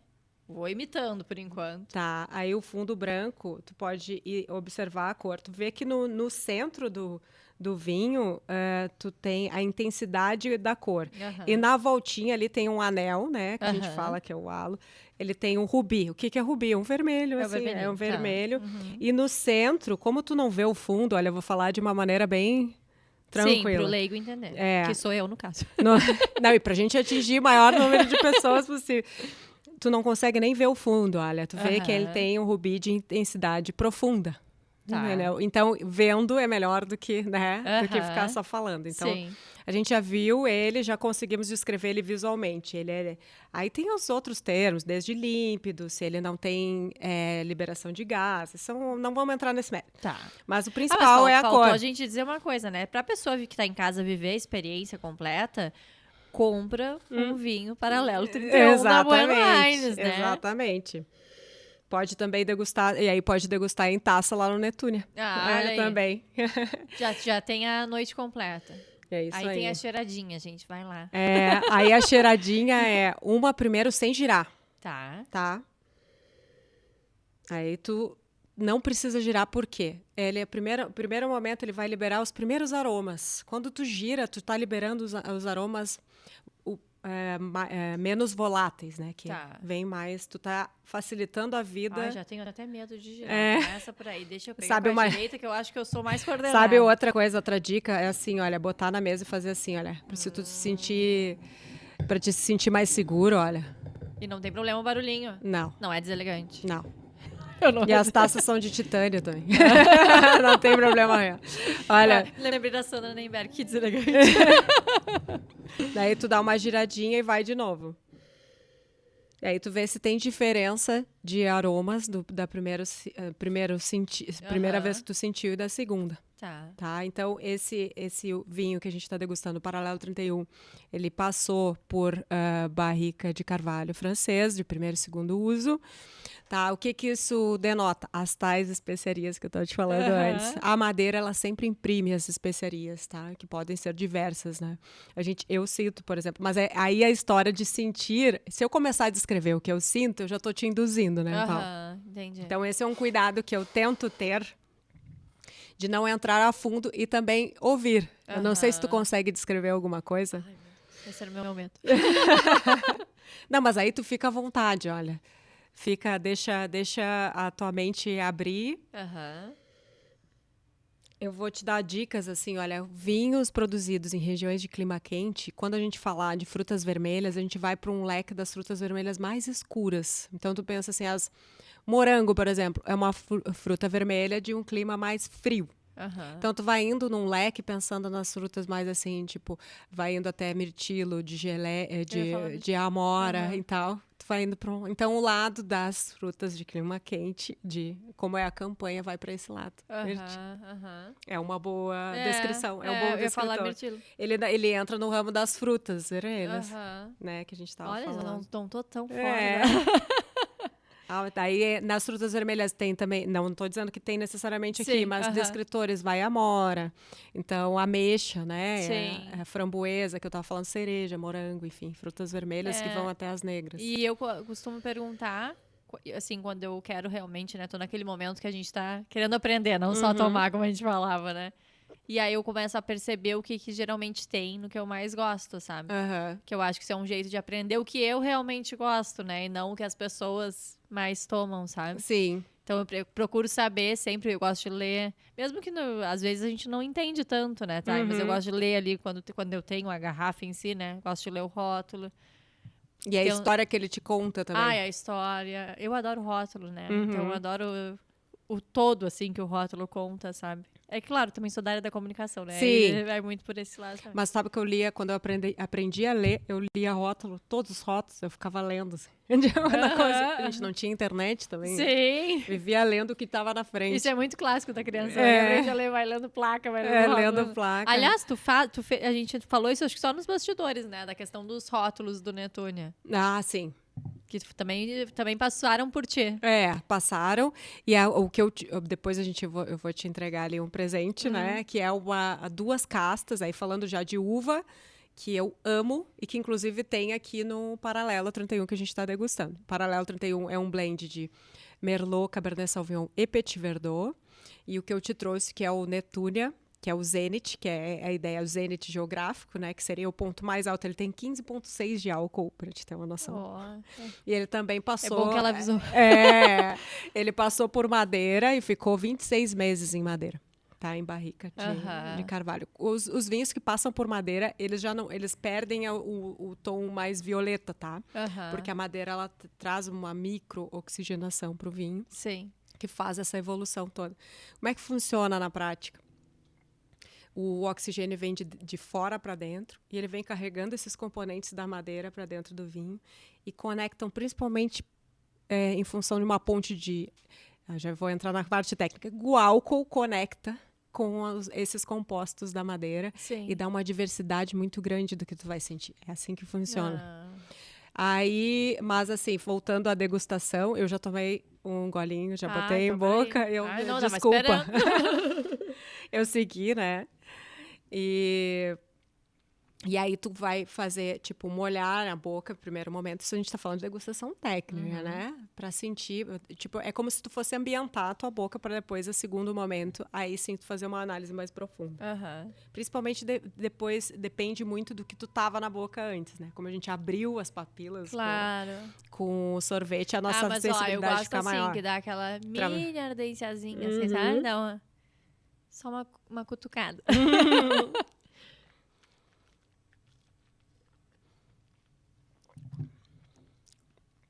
Já sentiu diferente, né? Da primeira para a segunda vez. Sim. Que daí tu ambienta, né? A tua boca vai se ambientando para te poder, então, apreciar ele melhor. Agora ele é bem falando numa linguagem bem leiga, né? Desce. Mais redondo. Mais redondo. Então, a gente pode dizer que ele é um vinho mais equilibrado. Ele é um vinho equilibrado porque te salienta alguma coisa? Tipo, onde? Tu consegue sentir onde te... Ou ele te preenche de uma maneira geral? Acho que, falando agora a segunda vez, né? Que é o que mais atrás, eu achei, assim. Então, ele tem um retrogosto. A gente tá falando de retrogosto. E também do teor alcoólico, né? Ele vai. Mas, assim, ele tem 14,5 de álcool, esse vinho. Mas ele, na minha percepção, e não é porque é que a gente vai falar bem dos filhos, né? Na minha percepção, ele é um vinho bastante equilibrado, né? Ele vai ter um preenchimento de boca bem interessante, só que eu não vou ficar falando de termos muito técnicos, não. Eu acho que o mais importante é sentir onde que tu consegue perceber ele mais depois da primeira vez que tu coloca ele na boca. Claro. Se tu sentir ele muito travado, ele pode estar desequilibrado. Se tu sentir a tua boca salivando muito, ele tá muito ácido, entendeu? Entendi. Então, essa também é uma associação de harmonização. Então, por que os vinhos tintos mais estruturados como esse, eles harmonizam bem com as carnes, eles harmonizam melhor com carnes vermelhas, né? Então, eles têm uma conexão com uma proteína. O tanino do vinho conecta com a proteína da carne. Então, eles dão um match, assim. Sabe que eu tava lendo pra, claro, né, chegar pelo menos minimamente preparado. E é bem como tu falavas, né? Essa trancadinha na medida que eu gosto é o tanino que vocês falam, né? Exatamente. Então, é bom que te sinta um pouco. Pode ser bom, claro, dependendo do gosto, né, da pessoa também, né? Mas demais... Demais, ele pode estar ainda... duas coisas. Ou ele pode estar desequilibrado, ou o vinho ele tem o potencial para ir mais longe. Porque o vinho envelhece mesmo, essa é outra curiosidade. O vinho amadurece na barrica e ele envelhece na garrafa. Não envelhece na barrica. Entendi. Ele envelhece na garrafa. Então, se o vinho tem mais tempo para ficar em garrafa, tu pode sentir ele um pouquinho mais forte, porque ele precisa de mais tempo de guarda, mais tempo de garrafa. Mas essa travadinha, ela te mostra, se ela não é mais acentuada do que qualquer outra coisa, ela tá te trazendo um equilíbrio e um corpo do vinho. Tu tá sentindo o corpo dele. Isso, não gosto que passe batido. É que é um vinho jovem. Ele vai. Tem uns vinhos assim... Mas isso é de gosto, né? É de gosto. Não tem o certo ou errado. Tem o que se propôs a ser feito e o que a pessoa prefere. E outra, isso em um vinho branco, por exemplo, ele não vai ser legal. Se tu sentir, até porque a astringência não é comum em vinho branco. Se tu sentir em vinho branco, ela não é legal. Mas um vinho branco, tu não quer que ele também fique muito marcante. Ele é mais... A proposta é outra. Sim, pelo momento, como a gente falava. Exatamente. Pelo clima, pelo momento. Eu mexo que tem o Vin Rosé, por exemplo, que é um blend das nossas 5 castas na Bela Vista. Então, é Merlot, Cabernet, Petit Verdot, Sauvignon Blanc e Pinot Noir. 5. E eu falo que a garrafa vem furada. Tipo, porque a gente nem sente quando ele já foi extremamente aromático, mas é pra piscina, é outro momento. Sim, momento. Ele é perigoso. Ele é perigoso. Aí depois fica aquela discussão que não, eu não bebi isso aqui. Não, foi tu que pegou mais. Tá, e bom, eu acho que além da prática, tem uma coisa que sempre me ajuda a aprender mais, né? E a gente já se acompanha ali pelo Instagram, então tu já sabe que eu estou falando dos meus livros, né? A teoria não basta, mas ela nos ajuda bastante, né? Tu que foi bem estudiosa nos teus estudos, tu bem sabes. Então, eu sempre indico um livro aqui no podcast, no nosso quadro, Os Meus 20 Minutinhos, que é um quadro que eu trouxe lá do meu Instagram, tá na minha newsletter, tá por tudo, pra incentivar que as pessoas leiam pelo menos 20 minutos por dia. E aí eu trouxe aqui, fiquei pensando, né? Eu sempre tento trazer pessoas ou que a autora, ou que o livro, enfim, alguma conexão eu tento fazer com o entrevistado, claro, quando é possível. Hoje eu quase trouxe um outro, mas eu pensei, não, eu tô indo entrevistar uma mulher, né? Uma mulher que não tem medo de desafio, porque veio do mercado financeiro, tornou-se enóloga, né? Enóloga de uma pessoa conhecidíssima, mas que ao mesmo tempo tu consegue falar com uma leveza incrível sobre a relação de vocês também. Empreendeu inúmeras vezes, então tá aí para nos mostrar que não tem muitos limites. Então eu trouxe hoje Carla Madeira. Para quem não sabe, essa autora, que é a mesma do livro Tudo é Rio, que fez muito sucesso. Hoje eu trouxe aqui o Véspera, que é o que eu estou lendo ainda. A Carla, ela é uma das responsáveis por nós termos voltado a ler literatura brasileira. Comprovadamente, assim, é um dos livros que fez com que o brasileiro voltasse a ler ficção brasileira. Né? E eu acho que tem muito a ver, por mais que a história em si não tenha nenhuma relação, mas tem muito a ver com o papel que tu desempenhas, assim como a própria vinícola, né, que tu trabalhas, de fazer com que a gente se encante novamente, ou quem sabe pela primeira vez, com os vinhos aqui do país. Então, que legal. Consegui fazer um paralelo 31. Que legal, que legal. Com a literatura e o vinho, que eu acho que, na verdade, tem tudo a ver, né? Eu brinco que eu sou viciada em café de dia, mas se for noite, eu prefiro meu vinhozinho, inclusive para acompanhar minha leitura. E aí, quero te perguntar, tá, se tu é uma leitora assídua, o que tu tens lido, ou o que tu leste que marcou tua trajetória? Então, eu gosto, eu tenho na minha cabeceira pelo menos uns 12 livros diferentes de assuntos totalmente diferentes.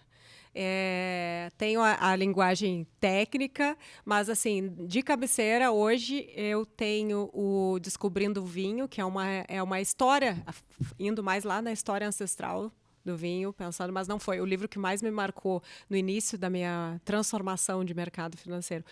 Iniciação foi o ABC Ilustrado da Uva e do Vinho, do Penedo, né? Então, que é uma linguagem que é pouco técnica, mas também cheia de curiosidades. Então, a pessoa consegue acompanhar. Consegue acompanhar tranquilamente. E ele fala, por exemplo, a madeira, você sabia? E fala de rótulos do mundo inteiro, que como eu te disse, para te ter uma noção, Paula, são lançados 600 rótulos de vinho por dia no mundo. Meu Deus. Não tem? É impossível saber conhecer todos, né? Mas ele vem trazendo os principais, vem trazendo história e vem segmentado por a uva, o solo e o clima.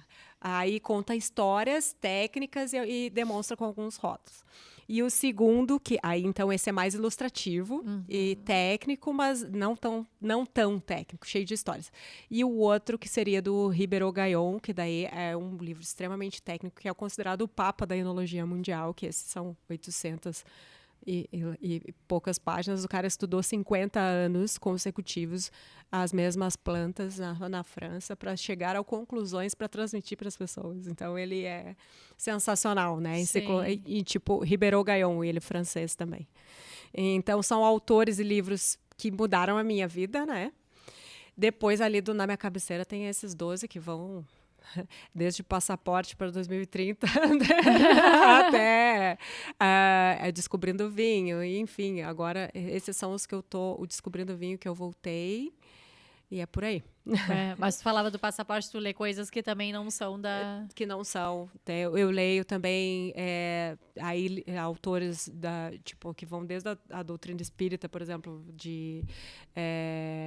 o Haroldo Dutra, eu gosto muito, que ele é um juiz de direito que fala bastante. O Sérgio Lopes também, que é um autor, é de Bagé, mas ele é daqui, né? Os Andares da Mente. O Código do Monte é um livro sensacional, que eu super recomendo, que é do Sérgio Lopes, que ele também é de Bagé e é daqui como eu, parecido. Adoro o de Bagé. Ele é da rota, ele é do trecho.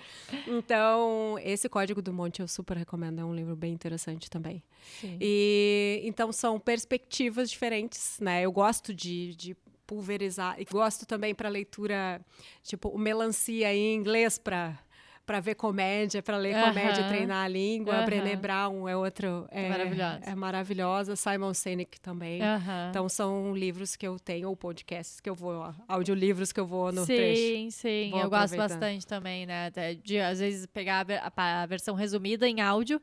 Aí, se eu tenho o mesmo interesse, eu pego e aí compro, né? Aí, exato.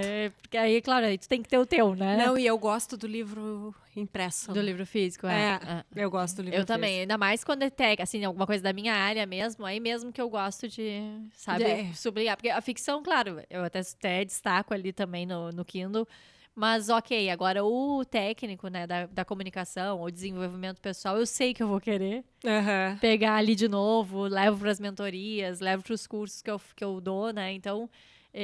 realmente são materiais de estudo, né? Aí é diferente. Eu gosto bastante também. Mas que legal. Eu adoro quando a leitura faz parte da vida do entrevistado. Não, e ainda mais na pandemia, pós-pandemia, meu Deus, eu nunca li tanto na pandemia. Eu acho que assim como o vinho, né? Teve o boom da leitura também. Teve o boom da leitura, essa conexão que tu essa conexão. dois. Porque é uma companhia ali, né? O momento se torna, né? Uma companhia se torna um ambiente agradável para que tu faça ali o que tu gosta. Mas tá, a gente tá se aproximando do final. Antes eu não posso me esquecer que eu trouxe um bloquinho para ti dos meus 20 minutinhos. Para tu destacar os teus principais insights com a leitura. Aí é só destacar a folhinha e botar dentro do livro. Porque senão anos depois, né, a gente não lembra mais o que estava vivendo quando leu. Que show. Obrigada. Merece. E a gente tá se encaminhando então pro final, só que eu tenho algumas perguntas que chegaram na caixinha lá do Instagram, que Deus o livre se eu não faço nenhuma, né? Mas antes delas, eu queria só rapidamente que tu contasse um pouquinho pra gente onde os teus outros negócios se conectam, né? Com o Netúnia, com o teu próprio trabalho como enóloga lá na Bueno, né? Então, eu já percebi que tu gosta de participar de tudo. Inclusive, tem uma pergunta aqui que é muito sobre isso, né? Tu participa de tudo lá no Netúnia, desde a elaboração dos rótulos, né? O próprio atendimento também, as pessoas te encontram se elas chegam lá? Normalmente, elas já me encontraram mais, agora a gente tá mais indo pra cima e pra baixo, eu tô mais na estrada, mas eu, uma vez por semana, 2 vezes por semana, a gente tá lá, sim. Tô lá, sim. E ainda tem a questão da pecuária com a família. Pecuária com a família, agora a gente tá... E tem mais o suco de uva, que a gente tem produção própria, registrada no INPI, marca registrada, o Vibe Natural, né, que é um suco, toda a qualidade que a gente busca na Bueno, e eu aprendi desde a seleção de bagas. O que são bagas? Das bolinhas da uva, do cacho, né? A gente seleciona os cachos e com produtores parceiros da região, tudo orgânico, tá? E quem elabora os sucos junto é a minha mãe, as amigas da minha mãe. Então é assim, olha, elas cuidaram da gente a vida inteira, agora me ajudam a cuidar da agroindústria de suco. Então, rendimento 50%. Então, a gente precisa de 2 quilos de uva para fazer 1 litro de suco. É super concentrado, integral e 100% natural. É super saúde. Assim, eu te trouxe também uma... Vou me dar bem. Tem que alcançar pra gente mostrar aqui. Tá, e quem pode nos ajudar? O Matheus? Ó, já tô pegando aqui em mãos. Muito obrigada. Tá segmentado. Tu quer mostrar aqui? Tem um monte de presente. Te trouxe Ó, me dei bem.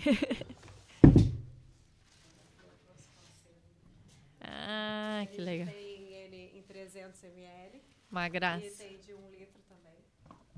Muito legal. 200 ml. Aqui eu te trouxe vários presentes do Netúnia. Olha aí. Vamos ver se vou deixar isso pro final. Tá. A gente tem a lojinha lá.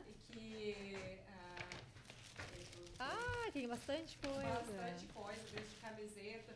A gente quis fazer algo divertido. Sim. Olha aí, que legal. Vamos botar aqui, né, gente? Vamos aproveitar. E a ideia de colocar o Netúnia, eu não sei qual que tu trouxe. Essa eu queria ver, eu quero que tu abra, porque essa foi uma ideia que eu... Tipo, The Good Wine, muito boa. E ao invés de ser o charuto, é a degustação do... não vinho. Tá aberto, que susto, achei que minha caneta estava aberta. Meu Deus. Sim. Eu adoro essa camiseta. A gente quis fazer algo de descontraído com os clássicos do cinema. Sim, e tu sabe que eu já maratonei algumas vezes esses filmes, porque o meu marido ama, né? Então ele faz eu maratonar com ele, adoro. Que legal. Peraí que eu deixei uma aqui dentro, deixa eu ver. As meias de ciclismo. Tu sabe que eu amo meia. Eu tenho uma coisa com meia. Tenho meia do Van Gogh, eu tenho meia de tudo que tu pode imaginar. Agora eu tenho a meia do Agora Netúnia. Eu tenho meia do Netúnia. Vou fazer uma foto registrando. Que massa. Não, vou fazer com o meu kit completo, né? E aqui é o nosso querido. Deixa eu ver. E esse era o que eu estava preparando ontem. Posso puxar aqui? Pode puxar. Eu estava preparando ontem para ti. Sim. Cera. Conta, inclusive, na questão da cera. A cera eu coloquei ela para te trazer hoje com a wine bag. Aqui, né? Exato. Ao invés de ser uma cápsula de alumínio, por ser um produto artesanal, sim. Eu te trouxe ela com cera feita manualmente. Colocada me ajuda aqui, tá? Para não virar a taça aqui. Não, a taça de vinho não se desperdiça, não. Agora que a gente... Vamos tirar aqui. Não tem problema.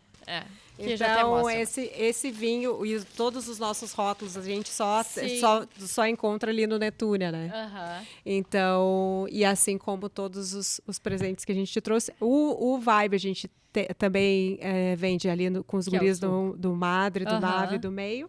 Além de ser no Netúnia também. A gente tem uma produção limitada e totalmente familiar e eu espero que tu goste de tudo aí, Paulo. Com certeza eu vou gostar aqui. Queridos, muito obrigada tanto para ti quanto para o Matheus, que nos acompanha aqui de pertinho, todo orgulhoso. Bom, então agora vamos lá para as perguntas, tá? Vou selecionar algumas, porque senão a gente não vai dar tempo aqui. Deixa eu ver. Temos que ir no Netúnia, chegou para mim.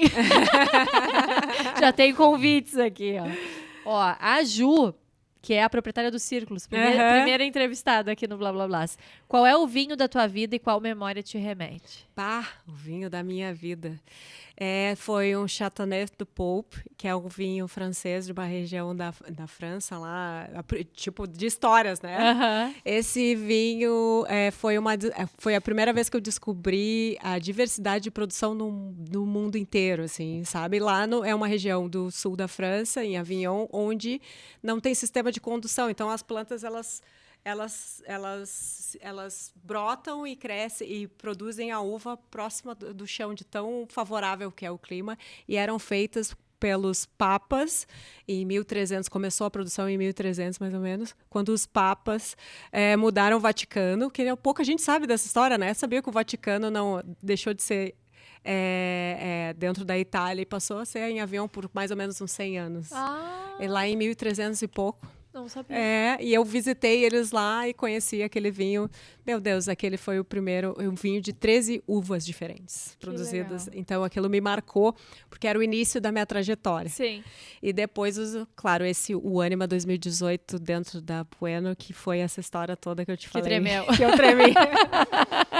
Tremi o meu coração. A Michele Guerra quer saber qual é o maior desafio de uma mulher enóloga. Qual deles tu vai citar? O maior desafio eu acho que a gente trabalha, a gente acaba puxando mais responsabilidade do que o normal, assim, sabe? Como mulher, a gente puxa uma responsabilidade, sendo a única mulher no meio de só homens. Sim. A gente acaba puxando mais. Isso eu acho que a gente se auto-sobrecarrega, entendeu? Eu acho que esse é o desafio, encontrar o equilíbrio nesse sentido, assim. Sente aquela necessidade de provar. É uma coisa assim, tipo, tu tem assim, não, a gente conquista nosso espaço, eu não vejo como, tanto que todas as áreas que eu trabalho são basicamente masculinas, mas é difícil, às vezes a comunicação, tu encontrar o meio de comunicação e como encontrar esse equilíbrio para te não se sobrecarregar. Essa é a moral. Super te entendo.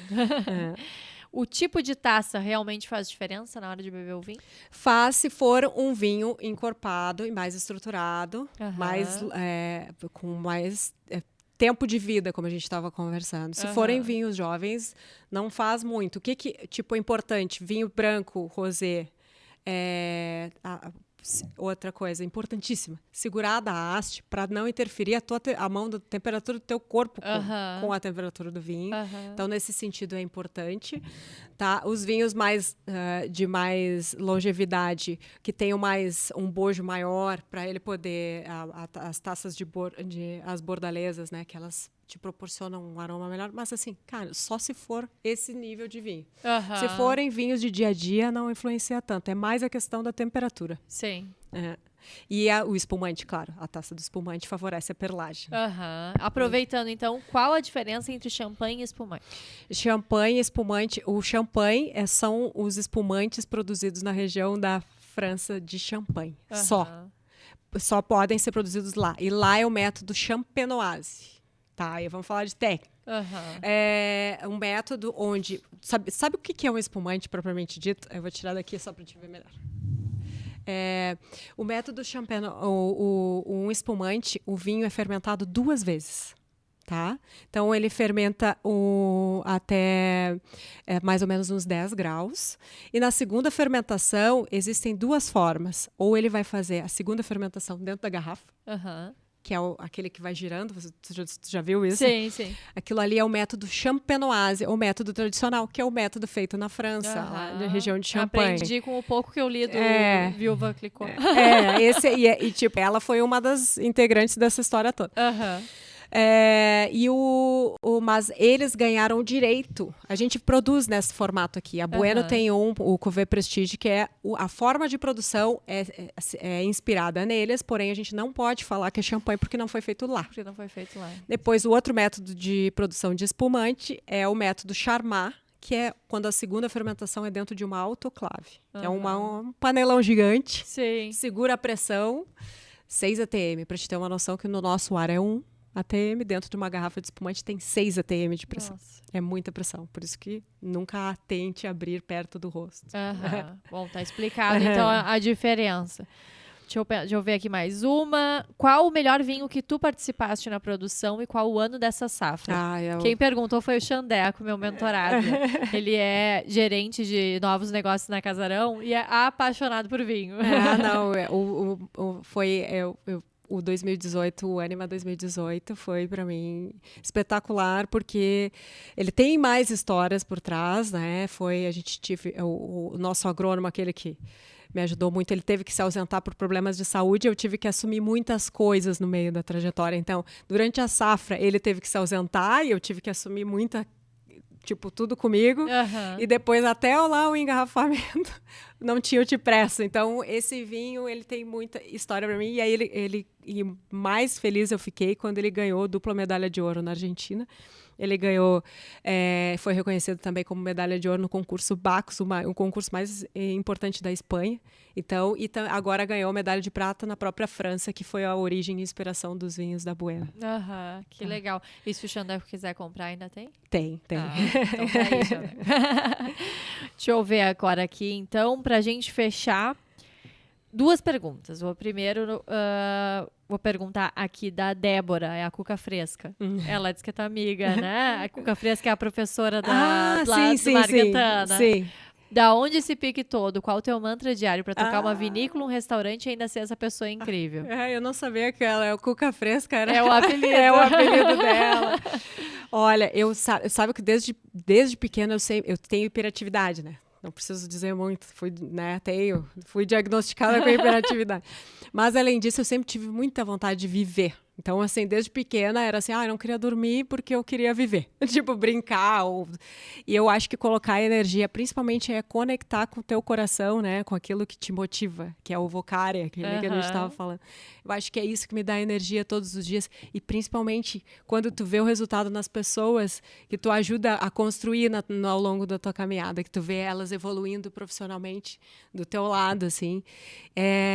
Assim como a gente recebe inspiração de algumas pessoas, poder ajudar elas a crescerem. Isso também me dá bastante força, assim. Sim. Mas mantra, eu acho que meditação eu comecei na pandemia. A pandemia foi marcante, né? Foi. Bom, o William tinha perguntado como foi a experiência na Itália produzindo os Brunellos, mas acho que a gente já falou um pouquinho, né? E acho que uma coisa bem bacana aqui que a Andressa perguntou é qual é a dica para comprar vinho para quem não entende nada? Dica para comprar vinho para quem não entende nada. Bom, agora ela já deve estar entendendo um pouquinho. Né? Se ela chegou até aqui com a gente, ela está entendendo, mas vamos lá. Então, dica para comprar vinho que não entende nada, eu acho que é assim, primeiro, momento. Qual é o momento que tu tá? O que tu tá buscando? Teu momento, não é o momento do vinho. Porque daí tu vai ir de encontro, tu vai encontrar teu vinho pensando, o que eu tô buscando? Eu tô buscando celebração, obviamente vai para um espumante. É final de tarde no verão, vamos pro branco, pro rosé. Aí por regiões, pouca coisa tu precisa. Eu acho que se tu conhece algumas regiões, tu já conhece, tu já consegue distinguir isso nas prateleiras. Por quê? Por exemplo, vinhos jovens da Espanha são interessantíssimos, vinhos de guarda da campanha, vinhos brancos e rosés da Serra Gaúcha, vinhos tintos da Serra Catarinense são interessantíssimos. Mas assim, conhecer a região, porque climas mais quentes, aí tu pensa no país, olha, pensando no país. Climas mais quentes, clima mediterrâneo, tu vai ter vinhos mais potentes, em tese, vinhos tintos mais interessantes, e climas mais frios, tu vai ter vinhos mais refrescantes. E aí tu escolhe o teu momento. Então é pensar assim no mapa mundi mesmo, assim. Ó. Sim. É uma região fria, uma região quente. Qual é o momento que eu tô buscando? Qual é a experiência que eu tô buscando? E aí tu vai de encontro a isso. Ficou bem mais fácil. Adorei, mas é verdade. Coisa Sim. boa. É saber da onde tu tá, o teu momento, como tu disseste, né? E depois da onde vem esse vinho, justamente para que tu aproveite o melhor de cada lugar, né? Exatamente. Tá, então agora pra gente fechar, qual mensagem que tu gostaria de deixar pro pessoal? E claro, né, já aproveita e chama pro Netúlio. Certo. Então, eu gostaria que as pessoas, elas quebrassem as barreiras que o vinho, que a ancestralidade colocou e que estejam, pensem que nós todos somos pioneiros. Então, eu sou pioneira, o Brasil é pioneiro, então nós temos a oportunidade de nos aproximar do vinho sem muito estereótipo, porque nós não temos paradigmas aqui dentro do Brasil, temos os paradigmas ancestrais, mas que a gente está livre para quebrar todos eles. Então, liberdade dentro do Brasil, em termos de escolhas, assim, de se permitir chegar e degustar taças de vinho, seja no Netúnia, e a oportunidade de poder, quantos ml, qual a disposição e a sequência que eu vou seguir, se alguém já está me dando um caminho ali dentro. Eu estou dando o exemplo do Netúnia, claro. Né? Trazer uma mensagem única para todo mundo, para mim é muito difícil, porque eu acho que no final eu tenho muita coisa que eu gostaria de dizer, sabe, Paula? Mas a principal deles é quebrar quebrar essa barreira de achar que o vinho ele é mais distante do que ele realmente é se permitir chegar próximo dele, assim como em todas as áreas da tua vida, entende? Ele é mais um parceiro que tu vai ter e mais experiências. Imagina que na época do Império Romano ele se tomava 3 ou 4 litros antes de entrar numa batalha, por exemplo.